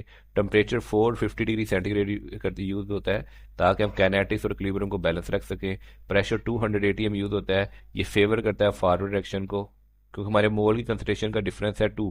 ये चीज़ हम शॉर्ट क्वेश्चन में एक्सप्लेन कर चुके हैं, काइंडली शॉर्ट क्वेश्चन नंबर 3 जरूर देख लीजिएगा। इसके साथ अगर हम यील्ड देखें तो 10 to 50% पर पास, हमारे पास हर पास में हर साइकिल में 10 से 50% अमोनिया हासिल होती है और अनरिएक्टेड गैसेज उसे रिसाइकिल कर लेते हैं। सिग्निफिकेंस देते हैं ग्लोबली NH3 प्रोडक्शन तकरीबन 200 मिलियन टन है पर ईयर और 80% इसमें अमोनिया यूज होती है एज अ फर्टिलाइजर, जिसमें अमोनियम सल्फेट ऐसा बहुत ही मशहूर फर्टिलाइजर यूज होता है NH4 होल्ड वाइस SO4।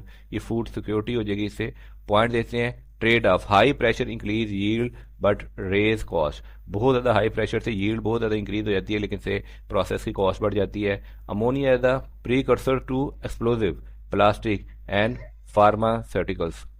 अमोनिया से हम एक्सप्लोजिव प्लास्टिक और फार्मास्यूटिक बहुत सी मेडिसिन भी बना सकते हैं, इनमें भी इसको यूज़ किया जा सकता है। हमारा क्वेश्चन नंबर 3 है डिस्क्राइब करें contact process for sulphuric acid production, detail chemical reaction, reactant sources and industrial condition. Reaction step देखते हैं। SO2 production. SO2 S8 sulphur को हम ऑक्सीजन के साथ बर्न करते हैं तो 8 SO2 सल्फर डाइऑक्साइड पैदा होती है। या दूसरा तरीका होता है रोस्टिंग ऑफ पायराइड, कि हम इसकी ओर को रोस्ट कर लें। जैसे FeS2 को हम ऑक्सीजन के साथ रोस्ट करें तो Fe2O3 और साथ में 8 सल्फर डाइऑक्साइड गैसेज पैदा होंगी। तो सल्फर को बर्न करके या उसकी ओर को रोस्ट करके हम सल्फर डाइऑक्साइड गैस पैदा कर सकते हैं। फिर SO2 को SO3 में कन्वर्ट किया जाता है। SO2 को SO3 में कन्वर्ट करने के लिए V2O5 और 450 डिग्री सेंटीग्रेड टेम्परेचर, जैसे यहाँ दिखाया गया है कि SO2 से रेड करके SO3 बनाते हैं, जिसमें हमारा वैंडियम 2 पेंटाऑक्साइड जो है वो यहाँ पे एज अ कैटलिस्ट यूज होता है। वैंडियम 5 ऑक्साइड कैटलिस्ट यूज होता है। ये SO2O2 को साथ ऐड करके इसकी मौजूदगी में SO3 में कन्वर्ट हो जाता है। ये कन्वर्ट हो जाता है SO3 में। ये बहुत ज़्यादा एक्सोथर्मिक रिएक्शन है, इसमें 196 किलो जूल पर मोल एनर्जी रिलीज होती है। फिर हम SO3 से H2SO4 में कन्वर्ट करते हैं। SO3 को H2SO4, यहाँ पे देखें SO3 आ रहा है, यहाँ से कंसनट्रेटेड H2SO4 आता है। इन दोनों को आपस में रिएक्शन करवा के हम ओलियम बनाते हैं। ओलियम है H2S2O7। तो H2S2O7 ओलियम बनते हैं। फिर ओलियम पानी के साथ ऐड करके H2SO4 बनाता है। ये ओलियम या वाटर के साथ ऐड करके दोबारा कंसनट्रेटेड H2SO4 बनाता है। इस तरह ये हमारा प्रोसेस कंप्लीट हो जाता है। इंडस्ट्रियल कंडीशन में कैटलिस्ट यूज होता है V2O5 on silica gel. Temperature हमारा 450 डिग्री सेंटीग्रेड यूज होता है। ये बैलेंस करता है काइनेटिक्स और इक्विलिब्रियम को। और प्रेशर हमारा 1.2 से 1.5 ATM तक यूज होता है। ये near to the atmospheric pressure है। SO2 प्योरिफिकेशन में removal of AS and SC to prevent catalyst poisoning. AS और SC जो होंगे उसको रिमूव कर देंगे जिससे कैटलिस्ट पॉइजनिंग नहीं होगी। सिग्निफिकेंस देखते हैं। ग्लोबल H2SO4 प्रोडक्शन तो अबाउट तकरीबन कितनी है 300 million ton per year globally H2SO4 produce की जाती है और H2SO4 को एज अ फर्टिलाइजर बनाने में भी यूज़ किया जाता है। NH4 होल्ड वाइस SO4 फर्टिलाइजर में, अमोनियम सल्फेट, बैटरीज में एज अ एसिड और केमिकल सिंथेसिस के लिए भी H2SO4 यूज होता है। डबल कॉन्टैक्ट प्रोसेस इंक्रीज कर देता है SO2 कन्वर्जन टू अबाउट 99.5%। अगर डबल कॉन्टैक्ट प्रोसेस यूज़ करेंगे तो हमारी आउटपुट 99.5% तक इंक्रीज हो जाएगी। SO3 not directly absorb in water. SO3 पानी में डायरेक्ट अब्जॉर्ब नहीं होती, इस वजह से हमें पहले SO3 को H2SO4 में अब्जॉर्ब करवाना पड़ता है और ओलियम बनाना पड़ता है। ओलियम फिर पानी से ऐड करके दोबारा H2SO4 की कंसंट्रेशन इंक्रीज कर देता है। SO3 डायरेक्ट वाटर के साथ अब्जॉर्ब होकर H2SO4 नहीं बनाती। इसमें आप बुक का टॉपिक 7.3 कॉन्टैक्ट प्रोसेस, ये इसे ये डिस्क्रिप्शन और साथ में ये डायग्राम और साथ में ये थ्योरी एक्सप्लेन कर सकते हैं एक्सप्लेनेशन के लिए। हमारा नेक्स्ट क्वेश्चन है कंपेयर और कंट्रास्ट करें एसिडिक बेसिक और एम्फोटेरिक ऑक्साइड की और सूटेबल एग्जांपल दें। डेफिनेशन देखते हैं। एसिडिक ऑक्साइड ये नॉन मेटल ऑक्साइड होते हैं, जबकि बेसिक ऑक्साइड ये मेटल ऑक्साइड होते हैं। एम्फोटेरिक ऑक्साइड रेड करते हैं दोनों के साथ, एसिड और बेस के साथ। रिएक्शन विद वाटर देखते हैं। एसिडिक ऑक्साइड जब वाटर से रेड करते हैं तो एसिड बनाते हैं, जबकि बेसिक ऑक्साइड जब वाटर से रेड करते हैं तो वो बेसिस बनाते हैं। एम्फोटेरिक ऑक्साइड ये इनसोल्युबल होते हैं पानी में, जैसे कि Al2O3। Reaction with acid, acidic oxide acid के साथ रिएक्ट ही नहीं करते, लेकिन बेसिक ऑक्साइड एसिड के साथ रिएक्ट करके सॉल्ट एंड वाटर बनाते हैं। जैसे MgO एसिड के साथ रिएक्ट करके MgCl2 प्लस वाटर मॉलिक्यूल बनाएगा। और एम्फोटेरिक ऑक्साइड ये एसिड के साथ भी रिएक्ट कर जाते हैं और बेस दोनों के साथ रिएक्ट करके सॉल्ट एंड वाटर बनाते हैं। जैसे जिंक ऑक्साइड एसिड के साथ रिएक्ट करके zinc sulphate plus water molecule बनाएगा। Reaction with bases, acid oxide base के साथ ऐड करते हैं तो सॉल्ट एंड वाटर बनाते हैं। जैसे कार्बन डाइऑक्साइड NaOH के साथ ऐड करती है, Na2CO3 प्लस H2O बना रही है, लेकिन बेसिक ऑक्साइड बेस के साथ रिएक्ट ही नहीं करते। एम्फोटेरिक ऑक्साइड बेस के साथ ऐड करके सॉल्ट एंड वाटर बनाते हैं, जैसे Al2O3 NaOH के साथ ऐड करके NaAlO2 सॉल्ट और H2 वाटर मॉलिक्यूल बनाते हैं। एग्जांपल देख लेते हैं एसिडिक ऑक्साइड की, SO2, CO2, P4O10। और बेसिक ऑक्साइड एग्जांपल है calcium oxide, Na2O, FeO। Amphoteric example है Al2O3, ZNO और SNO। Acidity trend, higher non metal oxide state means stronger acidity, जैसे कि SO3 की एसिडिटी SO2 से ज़्यादा होती है। और बेसिक ट्रेंड देते हैं lower metal electronegativity means stronger basicity, electronegativity जितनी कम होगी उतनी बेसिडिटी स्ट्रॉन्गर होगी। ऑक्सीजन स्टेट नॉन मेटल की जितनी ज़्यादा होगी उतनी स्ट्रॉन्गर एसिडिटी होगी। बेसिक एग्जांपल है Na2O एक ग्रेटर ज़्यादा बेसिक है एज कम्पेयर टू MgO। इसमें अब बुक का टॉपिक 7.5, यहाँ से एसिडिक ऑक्साइड, बेसिक ऑक्साइड, उसके रिएक्शन और उसकी एग्जांपल यहाँ देख सकते हैं, और एम्फोटेरिक ऑक्साइड की रिएक्शन एग्जांपल, ये वाला टॉपिक भी आप लिख सकते हैं। क्वेश्चन 5 है, how do Haber and contact process contribute to pollution and what mitigation measure to date. कैसे हाइबर और कॉन्टैक्ट प्रोसेस पोल्यूशन में कंट्रीब्यूट करते हैं और कैसे इनसे बचा जा सकता है। तो पोल्यूशन सोर्सेज देते हैं। हाइबर प्रोसेस में CO2 फार्म होती है, H2 प्रोडक्शन। जब H2 प्रोडक्शन की जाती है तो CO2 फार्म होती है। जब अमोनिया O2 से रिएक्ट करती है CO2 और H2O होता है, जिससे कार्बन डाइऑक्साइड, जैसे हम शॉर्ट क्वेश्चन लॉन्ग क्वेश्चन 2 में देखे आए थे, अमोनिया वाटर से रिएक्ट करती है तो कार्बन मोनोऑक्साइड और हाइड्रोजन पैदा करती है। इसमें कार्बन मोनोऑक्साइड जैसे जहरीली गैसें पैदा होती है, तो कंप्लीट कम्बशन हो जाए तो कार्बन डाइऑक्साइड से गैसें पैदा होती हैं। N2O मिशन होती है, पोटेंट ग्रीन हाउस गैसेज हैं। कॉन्टैक्ट प्रोसेस में SO2 लीक हो सकती है जिससे एसिडिक रेन होती है, और कैटालिक वेस्ट हो सकता है V2O5 जिससे पोल्यूशन हो सकती है। माइटिगेशन स्ट्रेटजी कर सकते हैं, कार्बन कैप्चर, स्टोर करेंगे CO2 from the steam reforming, steam farming जितनी CO2 पैदा हो रही है उसको स्टोर करें। फ्लू गैस डीसल्फराइजेशन, तो डीसल्फराइजेशन के लिए FGT के लिए SO2 को कार्बन कैल्शियम कार्बोनेट से रेड कराएंगे जिससे कैल्शियम SO3 बनेंगे और कार्बन डाइऑक्साइड गैस रिलीज होगी, इससे गैस में से सल्फर निकल जाएगी। और कैल्शियम SO3 को ऑक्सीजन से रेड करके कैल्शियम सल्फेट बना सकते हैं। सिलेक्टिव कैटालिक रिडक्शन कर सकते हैं for NOx in Haber process, nitro monoxide को अमोनिया से रेड करते हैं साथ में ऑक्सीजन के साथ, ये नाइट्रोजन और वाटर मॉलिक्यूल बना देते हैं। कैटलिस्ट रीसाइक्लिंग कर सकते हैं, हम वैंडियम V2O5 को ये रिकवर कर सकते हैं फ्रॉम कॉन्टैक्ट प्रोसेस रेजिड्यू से। और ग्रीन केमिस्ट्री प्रिंसिपल अडॉप्ट किए जाते हैं, रीन्यूएबल H2 विया इलेक्ट्रोलाइसिस, सोलर विंड पावर, और जीरो मिशन ऑफ SO2 को इंश्योर कर देते हैं, कैप्चर कर लेंगे SO2 गैसेस को इन कॉन्टेंट प्रोसेस। क्वेश्चन 6 है, कंपेयर करें role of nitrogen and nitrogen dioxide in acidic rain formation और and their interaction with SO2। तो डायरेक्ट एसिड फॉर्मेशन देते हैं, नाइट्रोजन मोनोऑक्साइड ये स्लो ऑक्सीडेशन है, नाइट्रोजन मोनोऑक्साइड ऑक्सीजन से रेड करके 2NO2 बनाएगी, और 2NO2 वाटर से रेड करके HNO3 नाइट्रिक एसिड बना देगा, साथ में नाइट्रोजन मोनोऑक्साइड दोबारा रिलीज हो जाएगी।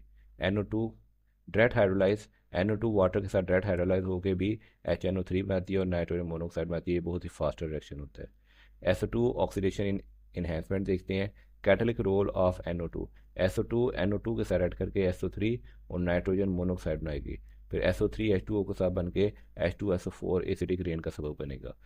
रेडिकल फॉर्मेशन देखते हैं, NO2 सनलाइट की मौजूदगी में नाइट्रोजन मोनोऑक्साइड और ऑक्सीजन बनाएगी, ऑक्सीजन फिर रेड करेगी ऑक्सीजन गैस के साथ, एटॉमिक ऑक्सीजन ऑक्सीजन गैस से रेड करेगी तो O3 ओजोन बना देगी, और ओजोन फिर SO2 के साथ रेड करके SO3 और दोबारा O2 बना देगी, और ये SO3 दोबारा वाटर मॉलिक्यूल के साथ रेड करके H2SO4 बना देगी। तो NO2 is more active than nitrogen monoxide in acidic rain pathway. NO2 ये ज़्यादा एक्टिव है as compare to nitrous oxide nitro monoxide से। और NOS और SO2 synergism amplified acidic rain severity, ये दोनों मिलके एसिडिक रेन की सेवेरिटी को बहुत ज़्यादा इंक्रीज कर देती हैं। यहाँ जैसे HNO3 SO4 SO2 H और NO2 ये दोनों गैसेज वाटर के साथ रेड करती है, नाइट्रिक एसिड और H2SO4 बनाती है और बहुत शदीद किस्म की एसिडिक रेन का बायस बनती है। नाइट्रोजन के ऑक्साइड और सल्फर हमारे फैक्ट्री से निकलते हैं, वाटर के साथ ऐड करते हैं, सनलाइट की मौजूदगी में वाटर के साथ ऐड करने के बाद ये बड़े शदीद किस्म के तेजाब और एसिडिक बारिश बनाते हैं। फिर एसिडिक वाटर की वेपराइजेशन से मजीद एसिडिक रेन के चांसेस बढ़ जाते हैं। इसमें बुक का topic 7.2 acidic rain, direct role of acidic rain formation, और फिर ये वाला कैटेगरी रोल ये हम सारा इस क्वेश्चन के आंसर में लिख सकते हैं। अब क्वेश्चन 7 देखेंगे, एनालाइज करें oxide classification and explain why SO2 is acidic while copper oxide is basic, linking to metallic and non metallic character. Solution देते हैं, इलेक्ट्रोनेगेटिविटी प्रिंसिपल, जो नॉन मेटल होते हैं जैसे सल्फर, इनकी इलेक्ट्रोनेगेटिविटी बहुत हाई होती है, ये पोलर बॉन्ड बनाते हैं ऑक्साइड, तो रिलीज करते हैं H+ साइन in water. Sulphur dioxide water से रेड करेगा तो H2SO3 और ये फिर H+ आयन को पानी में रिलीज करेंगे, साथ में SO3-2 आयन। जो मेटल्स होते हैं जैसे कि कॉपर, इनकी इलेक्ट्रोनेगेटिविटी लो होती है, नॉन मेटल की इलेक्ट्रोनेगेटिविटी हाई थी, इनकी इलेक्ट्रोनेगेटिविटी लो होती है। ये पोलर बॉन्ड बनाते हैं ऑक्साइड में, और ये हमारे मेटल जो हैं ये आयनिक बॉन्ड बनाते हैं, और ये एक्सेप्ट करते हैं H+ आयन को, ये रिलीज करते हैं। नॉन मेटल जो है वो रिलीज करते हैं H+ आयन को, और मेटल H+ आयन को एक्सेप्ट करते हैं और ऑक्सीजन -2 आयन को डोनेट करते हैं। जैसे कॉपर ऑक्साइड 2HCl के साथ ऐड करके CuCl2 और H2O बनाता है। ऑक्सीडेशन स्टेट इन्फ्लुएंस देखते हैं SO2, जिसमें ऑक्सीडेशन स्टेट सल्फर की +4 है, ये हाई ऑक्सीडेशन स्टेट है। हाई ऑक्सीडेशन स्टेट का मतलब है ये स्ट्रॉन्ग एसिडिटी है। Al2O3 इसकी ऑक्सीडेशन स्टेट है +3, इसकी इंटरमीडिएट इलेक्ट्रोनेगेटिविटी है। इंटरमीडिएट इलेक्ट्रोनेगेटिविटी का मतलब है ये एम्फोटेरिक बिहेवियर है। पीरियोडिक टेबल का ट्रेंड देखते हैं, ग्रुप 1 से 2 ये स्ट्रांगली बेसिक होते हैं, जैसे Na2O कैल्शियम ऑक्साइड। ग्रुप 13 ये एम्फोटेरिक होते हैं, जैसे Al2O3 Ga2O3। और ग्रुप 14 और 14 से 17 ये एसिडिक होते हैं, जैसे carbon dioxide, sulphur trioxide, chlorine, Cl2O7। Acidic base continuum, acidic strength Cl2O7 की ज़्यादा होती है एज़ कम्पेयर टू SO3 से, और इसकी ज़्यादा होती है CO2 से। बेसिक स्ट्रेंथ NO2 की बेसिक स्ट्रेंथ ज़्यादा होती है MgO से, और इसकी बेसिक ज़्यादा होती है कॉपर ऑक्साइड से। एक्सेप्शन देखें, Mn2 और 7 मेटोक्साइड but acidic due to +7 oxidation state. ये थोड़ी सी एक्सेप्शन है कि Mn2O7 ये मेटल ऑक्साइड है, लेकिन ये फिर भी ये एसिडिक है क्योंकि इसकी जो ऑक्सीजन स्टेट है वो +7 है। इसके अलावा जितने भी नॉन मेटल्स होंगे उनकी हाई इलेक्ट्रोनेगेटिविटी होगी और वाटर में H+ आयन रिलीज करेंगे, और जितने भी मेटल्स होंगे उनकी लो इलेक्ट्रोनेगेटिविटी होगी और वो H+ आयन को एक्सेप्ट करेंगी। इसे सिर्फ हमने Mn2O7 को एक्सेप्शन दी है, इसका बिहेवियर डिफरेंट है क्योंकि इसके इलेक्ट्रॉनिक कॉन्फ़िगरेशन d ऑर्बिटल में आ जाती है। अब हम करेंगे थिंक टैंक के क्वेश्चन का सोल्यूशन। हमारा क्वेश्चन नंबर 1 है, explain why gold and platinum are often used in jewellery despite their high cost. क्यों गोल्ड और प्लेटिनियम को ज्वेलरी में इस्तेमाल किया जाता है हत्ता कि वो बहुत महंगे हैं? तो केमिकल इनर्टनेस, गोल्ड और ज्वेलरी दोनों, गोल्ड और प्लेटिनियम दोनों केमिकली इनर्ट हैं, ये नॉर्मल मेटल है और एक्सट्रीमली लो रिएक्टिविटी है। Reason they do not oxidise in air, वो हवा में ऑक्सीडाइज नहीं होते। जब गोल्ड ऑक्सीजन से रिएक्ट करे और वाटर मॉलिक्यूल के साथ रिएक्ट करे तो कोई रिएक्शन नहीं बनाता, जो ऑक्सीडाइज नहीं होते इसलिए वो ख़राब नहीं होते।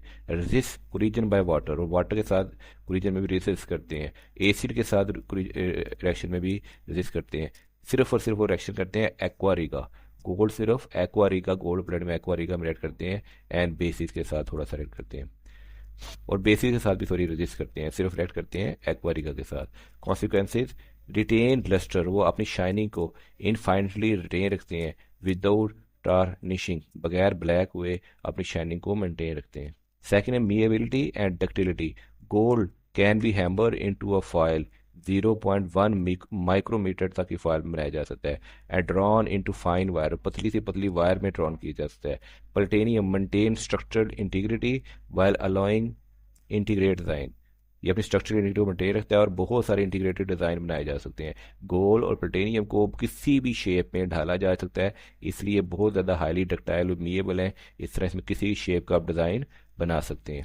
थर्ड प्रॉपर्टी है हाइपो एलर्जेनिक प्रॉपर्टीज, ये स्किन के साथ रिएक्ट नहीं करते, बॉडी फ्लूइड के साथ रिएक्ट नहीं करते, और ये एलर्जी क्रिएट नहीं करते, कोई ऐसे एलर्जिक रिएक्शन को ये प्रिवेंट कर देते हैं। ये एलर्जिक रिएक्शन को प्रिवेंट कर देते हैं और स्किन और बॉडी फ्लूइड के साथ ये रिएक्शन नहीं करते। Rarity and perceived value, scarcity justify high cost as a status symbol, ये एक स्टेटस सिंबल भी है जिसकी वजह से इसकी कॉस्ट बहुत हाई है। जैसे वेडिंग रिंग आमतौर पे हम प्लेटिनियम या गोल्ड की बनाते हैं, तो स्टेटस सिंबल की वजह से भी इसकी कॉस्ट हाई हो जाती है। Key points, zero maintenance, no polishing, इसको कोई पॉलिशिंग की जरूरत नहीं है, required due to non reactivity. Second है biological safety, ideal for sensitive skin, ये सेंसिटिव स्किन के लिए भी बहुत आइडियल है क्योंकि कोई रिएक्शन ये नहीं करते। जैसे ईयर रिंग और पियर्सिंग के लिए भी बहुत आइडियल है ये। क्वेश्चन नंबर 2 है, if new metal were discover, अगर हम कोई नया मेटल डिस्कवर कर लेते हैं, I found to react with steam but not with cool water, हम देखते हैं कि स्टीम के साथ तो रिएक्ट कर रहा है लेकिन कूल वाटर के साथ रिएक्ट नहीं कर रहा, तो where would you place it in the reactivity series, तो उसे रिएक्टिविटी सीरीज में कहाँ प्लेस करेंगे? जस्टिफाई योर प्लेसमेंट, अपनी प्लेसमेंट को जस्टिफाई भी करें। सोल्यूशन देखते हैं, reactivity series framework metal above hydrogen, जो हाइड्रोजन के ऊपर है, ये रिएक्टिविटी सीरीज है, ये देखें जो हाइड्रोजन के मेटल के ऊपर है वो डिस्प्ले करते हैं hydrogen to form acid, and those above magnesium react with water, और जो मैग्नीशियम से भी ऊपर है वो पानी से रिएक्ट करते हैं। तो प्रेफरेंस एडेड क्या होगा, पोटेशियम, सोडियम, कैल्शियम, मैग्नीशियम, फिर आएगा हमारा न्यू मेटल, क्योंकि मैग्नीशियम से जो ऊपर है वो पानी के साथ रिएक्ट कर देते हैं, और जो हमारा नया मेटल है वो कूल वाटर के साथ रिएक्ट नहीं कर रहा। ये न्यू मेटल स्टीम के साथ रिएक्ट कर रहा है, इसका मतलब है वो मैग्नीशियम से नीचे आएगा और हाइड्रोजन से ऊपर आएगा, इसलिए रेफरेंस एडेड इसका होगा न्यू मेटल, फिर एल्युमिनियम, फिर जिंक, फिर फेरस, फिर हाइड्रोजन आएगी अकॉर्डिंग टू रिएक्टिविटी सीरीज। कि न्यू मेटल स्टीम के साथ रिएक्ट कर रहा है लेकिन पानी के साथ रिएक्ट नहीं कर रहा, तो पानी के साथ जो रिएक्ट करते हैं वो मैग्नीशियम से ऊपर आते हैं, जो पानी से रिएक्ट नहीं करते वो मैग्नीशियम से नीचे आते हैं। आप रिएक्टिविटी सीरीज भी दे सकते हैं, ये डिक्रीज होती है केमिकल रिएक्टिविटी, जैसे टॉप टू बॉटम आप जाते हैं। ये वो मेटल हैं जो हाइड्रोजन के साथ हाइड्रोजन के मुकाबले में ज़्यादा रिएक्टिव है, और ये नीचे जो मेटल वो मेटल होते हैं जो हाइड्रोजन के मुकाबले में लेस रिएक्टिव होते हैं। तो लीस्ट रिएक्टिव मेटल सबसे नीचे आते हैं, मोस्ट रिएक्टिव मेटल सबसे ऊपर आते हैं। यहाँ पे हमने तमाम रिएक्टिविटी सीरीज कितने इलेक्ट्रॉन गेन करेगा और कितना वो स्टैंडर्ड पोटेंशियल देगा वो भी बताया हुआ है। यहाँ पे हमने मुख्तलिफ रिएक्टिविटी सीरीज दी हुई है और उनका ट्रेंड बताया हुआ है कि top to bottom reactivity series decrease होती है। आप देखेंगे experimental observation, react with steam, वो स्टीम के साथ रिएक्ट कर रहा है, इंडिकेट मॉडरेट रिएक्टिविटी, उसकी रिएक्टिविटी मॉडरेट है, जैसे जिंक और एल्युमिनियम की मॉडरेट है। तो मेटल स्टीम के साथ रिएक्ट कर रहा है तो मेटल ऑक्साइड और हाइड्रोजन गैस पैदा कर रहा है, जैसे जिंक H2 गैस के साथ रिएक्ट करके जिंक ऑक्साइड और H2 गैस पैदा करता है, ऐसे मेटल भी वाटर से रिएक्ट करके मेटल ऑक्साइड और हाइड्रोजन गैस पैदा कर रहा है। No reaction with cool water, वो रिएक्शन कूल वाटर के साथ कोई रिएक्शन नहीं कर रहा, इसका मतलब है वो लेस रिएक्टिव है मैग्नीशियम, तो वो मैग्नीशियम के नीचे आएगा, मैग्नीशियम से ऊपर नहीं आ सकता। Which react slowly with cool water, magnesium cool water के साथ आहिस्ता आहिस्ता रिएक्शन कर लेता है। प्लेसमेंट जस्टिफिकेशन देते पोजीशन, ये बिटवीन मैग्नीशियम और एल्युमिनियम के दरमियान होगा in the reactivity series. Reason, metal above magnesium जो कैल्शियम, सोडियम और पोटेशियम है वो वाइग्रेसली रिएक्ट करते हैं कूल वाटर के साथ, तो हमारा मेटल तो पानी से रिएक्ट ही नहीं कर रहा, तो मेटल जो बिलो एल्युमिनियम है वो रिएक्ट करते हैं only with steam not cool water, इसलिए ये जो मेटल है ये मैग्नीशियम और एल्युमिनियम के सेंटर में कहीं आएगा। Steam reaction requirement, confirm position between magnesium below magnesium but above zinc, अब वो स्टीम के साथ रिएक्शन कर रहा है हमारा, तो इसका ये कंफर्म कर रहा है कि इसकी पोजीशन मैग्नीशियम से नीचे है लेकिन जिंक से ऊपर है। प्रैक्टिकल टेस्ट कंपेयर करेंगे with metal, like magnesium react करता है कूल वाटर के साथ और जिंक नहीं करता, इसे हम कंपेयर करके उसकी एग्जैक्ट पॉइंट निकाल लेंगे। और एग्जैक्ट पॉइंट निकाला है कि एल्युमिनियम और मैग्नीशियम के बिल्कुल ये सेंटर में आएगा, क्योंकि ये कूल वाटर के साथ रिएक्ट नहीं कर रहा जबकि स्टीम के साथ रिएक्ट कर रहा है। क्वेश्चन 3 है, give the expected reactivity series from the data of metal A B C दिया हुआ है, रिएक्टिविटी सीरीज बतानी है, जस्टिफाई योर प्लेसमेंट, जिसकी रिएक्टिविटी सीरीज और अपनी प्लेसमेंट को जस्टिफाई करेंगे। इस टेबल को देखते हुए हम चलते हैं रिएक्टिविटी एनालिसिस में। अब हम मेटल ए को देखेंगे, रिएक्शन विद कूल वाटर, ये कूल वाटर के साथ रिएक्शन कर रहा है, हाई रिएक्टिविटी को शो कर रहा है, देखें कूल वाटर के साथ स्लो रिएक्शन कर रहा है और हाइड्रोजन गैस प्रोड्यूस कर रहा है, इसका मतलब इसकी रिएक्टिविटी बहुत हाई है as compare to calcium and magnesium. इसका मतलब ए मेटल वाटर से रिएक्ट करके metal OH2 plus H2 gas पैदा करेगा। अब मेटल बी को देखें, नो वाटर स्टीम रिएक्शन, ना तो वाटर के साथ रिएक्शन है ना ही स्टीम के साथ रिएक्शन है, बट रिएक्ट विद एसिड, लेकिन एसिड के साथ डिल्यूटली रिएक्ट कर रहा है, इसका मतलब है इसकी रिएक्टिविटी बहुत मॉडरेट है, जैसे लेड और आयरन की होती है। इक्वेशन बी जब HCl के साथ रिएक्ट किया तो इसने BCl2 और H2 गैस बनाई और स्लो रिएक्शन किया। मेटल सी को देखते हैं, इसका किसी के साथ रिएक्शन नहीं हो रहा, ना कूल वाटर के साथ, ना स्टीम के साथ, ना ही डिल्यूट एसिड के साथ, तो नो रिएक्शन विद एसिड, इसका मतलब लो रिएक्टिविटी है। लो रिएक्टिविटी है तो ये समझ लो हाइड्रोजन से नीचे आएगा, जैसे कॉपर या Ag वगैरह है, तो इसकी पोजीशन कॉपर हाइड्रोजन से भी नीचे होगी। तो रिएक्टिविटी एडर देखते हैं, ए ज़्यादा रिएक्टिव होगा बी से और बी ज़्यादा रिएक्टिव होगा सी से। जस्टिफिकेशन देते हैं, ए ज़्यादा रिएक्टिव बी से इसलिए कि ए रिएक्ट कर रहा है विद कूल वाटर जबकि बी नहीं कर रहा, और बी ज़्यादा रिएक्टिव सी से इसलिए कि बी रिएक्ट कर रहा है विद एसिड और सी एसिड के साथ भी रिएक्ट नहीं कर रहा। Number 3, reference to non metal, similar to the magnesium, magnesium water से रिएक्ट करके MgOH2 और H2 बना रहा है, और बी वाला सिमिलर टू आयरन होगा, आयरन HCl के साथ रिएक्ट करके FeCl2 प्लस H2 गैस बना रहा है, और सी सिमिलर टू कॉपर होगा कि कोई रिएक्शन नहीं है। इसका मतलब है ए मेटल मैग्नीशियम से मिलता जुलता है, बी हमारा आयरन से मिलता जुलता है, और सी हमारा कॉपर या कॉपर से मिलता जुलता है। पॉइंट दे से हम reaction with cool water is greater than steam is greater than acid is greater than no reaction, और हमारा जो ए मेटल है ये मैग्नीशियम से ऊपर होगा, और बी मेटल बिटवीन जिंक और हाइड्रोजन के कहीं दरमियान में होगा, और सी हाइड्रोजन से भी नीचे होगा। हमारा क्वेश्चन 4 है, how can basic oxide like calcium oxide neutralise कर देता है एसिड पोल्यूटेंट्स को in waste water treatment. Solution देते हैं न्यूट्रलाइजेशन मैकेनिज्म, केमिकल रिएक्शन देते हैं। कैल्शियम ऑक्साइड H2SO4 के साथ रिएक्ट करेगा तो कैल्शियम सल्फेट और वाटर मॉलिक्यूल बनाएगा। एसिड पोल्यूटेंट्स तो एग्जाम्पल देते हैं H2SO4, HNO3, नाइट्रिक एसिड और सल्फ्यूरिक एसिड रिएक्ट करेंगे और बनाएंगे न्यूट्रल सॉल्ट्स। इंडस्ट्रियल एप्लीकेशन देखेंगे, प्रोसेस स्टेप ऐड करेंगे कैल्शियम ऑक्साइड जिसे लाइम कहते हैं टू एसिडिक वेस्ट वाटर जिसकी pH 2 से 5 होगी, फिर उसे हिलाएंगे टू इंश्योर कंप्लीट रिएक्शन तो pH बढ़ जाएगी 7 to 8। फिर पेरिस्पेट हो जाएगा टॉक्सिक मेटल, जो टॉक्सिक मेटल है जैसे कैडमियम+2 आयन है, ये OH के साथ रिएक्ट करेगा तो कैडमियम OH ट्वाइस ये डाउन एरो बैठ जाएंगे और पेरिस्पेट हो जाएंगे। इस तरह हम टॉक्सिक मेटल को वेस्ट वाटर से अलग कर सकते हैं। Advantage, low cost, calcium oxide drive from limestone, ये चूने से मिलता है इसलिए बहुत ही लो कॉस्ट है। और जब कैल्शियम कार्बोनेट को हीट करते हैं, डेल्टा मीन्स हीट करते हैं, तो ये calcium oxide plus carbon dioxide gas बनाता है।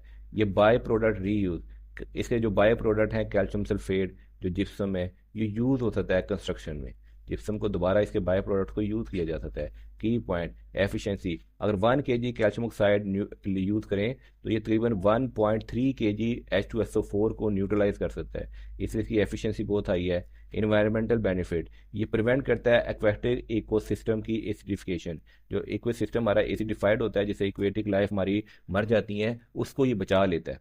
उसमें डालने से वो एसिड को न्यूट्रलाइज कर देता है और जिस वजह से इक्वेटिक लाइफ इक्वेटिक इकोसिस्टम को बचा लेता है, उसकी एसिडिफिकेशन को वो रोक देता है।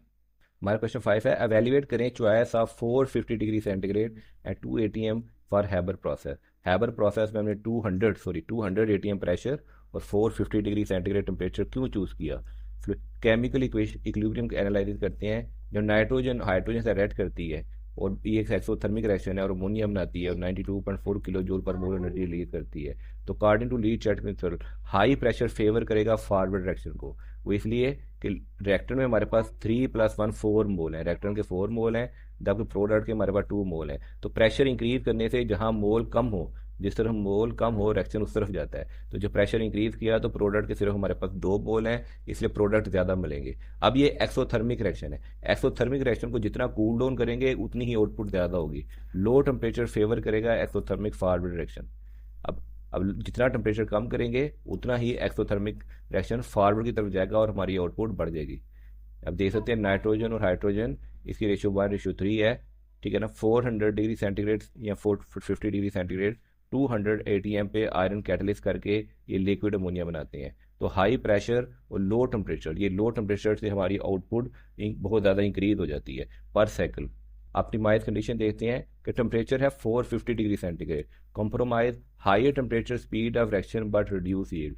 थोड़ा सा हमने यहाँ पे कॉम्प्रोमाइज़ किया है, टेम्परेचर और कम करते तो ज़्यादा आउटपुट मिलती, लेकिन इस टेम्परेचर पे हमारा रिएक्शन स्पीड अप हो जाता है लेकिन थोड़ी यील्ड कम हो जाती है। एट 450 डिग्री सेंटीग्रेड पे हमें 15% यील्ड आउटपुट प्रोडक्ट मिलते हैं। अगर ये टेम्परेचर हम 300 कर देते तो 35% हमें प्रोडक्ट मिलते, लेकिन रिएक्शन की काइनेटिक स्लो हो जाती है, रिएक्शन बहुत स्लो होता। तो रिएक्शन को स्पीड अप करने के लिए हमने थोड़ा सा हाई रिएक्शन रखा हुआ है।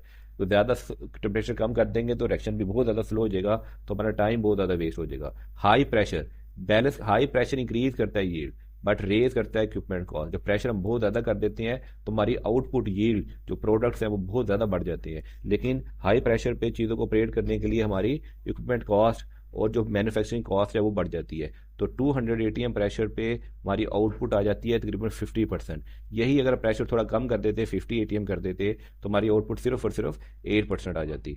आप कैटलिस्ट रोल देखते हैं, आयरन को एज अ कैटलिस्ट यूज़ किया जाता है प्रैक्टिकल रिएक्शन रेट के लिए एट 450 डिग्री सेंटीग्रेड पे, ताकि हमारे प्रोडक्ट ज़्यादा से ज़्यादा बने। ये हमारी एनर्जी बैरियर को कम करके रिएक्शन को स्पीड अप कर देता है, जल्दी रिएक्शन करवा देता है। इकोनॉमिक ऑप्टिमाइजेशन 450 डिग्री सेंटीग्रेड और 200 ATM, इसमें हमें मैक्सिमम प्रॉफिट मिलता है। रिएक्शन की स्पीड भी ज़्यादा हो जाती है और आउटपुट भी ज़्यादा होती है, तो मैक्सिमम प्रॉफिट हम इन दो कंडीशन को हासिल कर सकते हैं, यील्ड वर्सेस एनर्जी कॉस्ट। इससे हमें कम एनर्जी कॉस्ट में ज़्यादा आउटपुट हासिल कर सकते हैं, तो मैक्सिमम प्रॉफिट हमें मिलेगा 450 डिग्री सेंटीग्रेड और 200 ATM प्रेशर पे। और सेफ्टी देखते हैं, 200 ATM ये बहुत ही हाई प्रेशर है, इसको मैनेज करने के लिए हमें मॉडर्न इंजीनियरिंग का इस्तेमाल करना पड़ेगा, क्योंकि बहुत हाई प्रेशर है, तो इसको मॉडर्न इंजीनियरिंग इस्तेमाल करते हुए इसे कंट्रोल कर सकते हैं, इसे मैनेजेबल कर सकते हैं। हमारा क्वेश्चन नंबर 6 है, एवेल्यूएट करें environmental impact of acidic oxide. Acidic oxide से एसिडिक रेन फॉर्मेशन होती है, जिसमें SO2 गैस H2 के साथ ऐड के H2SO3 बनाती है, या SO2 O2 के साथ ऐड करके SO3 बनाती है, और SO3 वाटर के साथ ऐड करके H2SO4 बनाते हैं।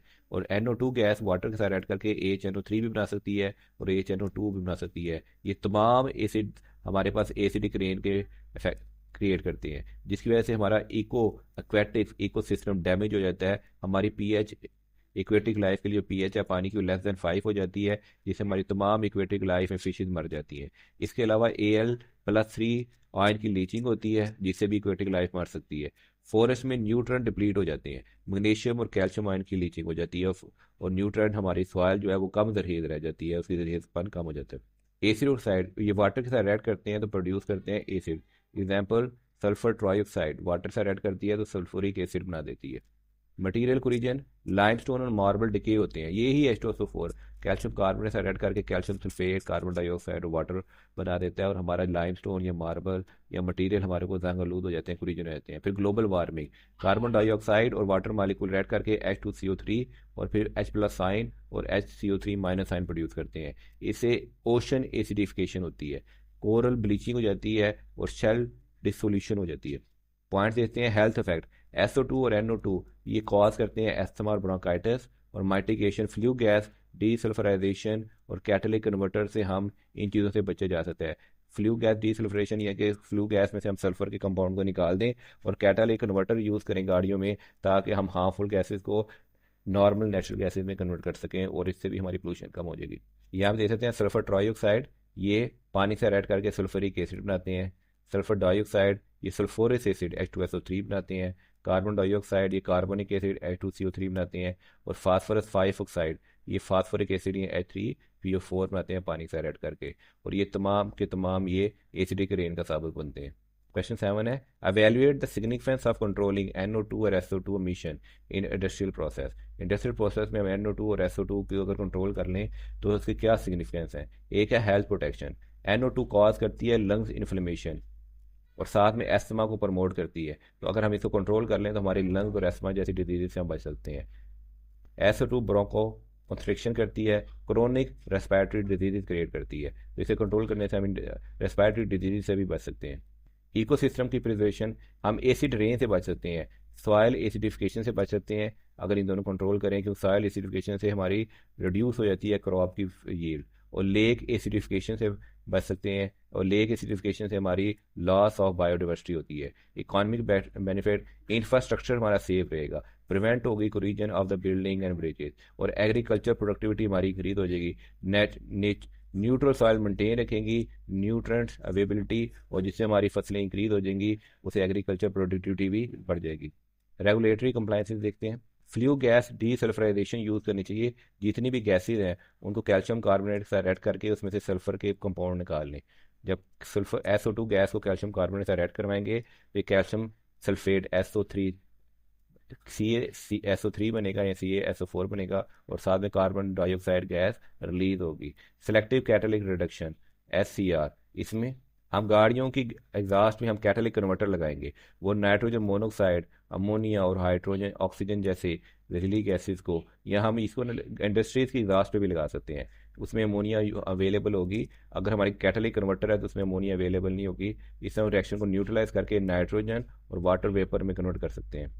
पॉइंट देते हैं ग्लोबल ट्रीटीज रिड्यूस करेंगे ट्रांस बाउंड्री पोल्यूशन, इसलिए ग्लोबल ट्रीटीज है जिसे हम UNECE है, एयर कन्वेंशन है, सस्टेनेबल इंडस्ट्री है, एनहेंस करेंगे कॉर्पोरेट रेपुटेशन और फाइन्स को अवॉइड करेंगे। Thank you my friends.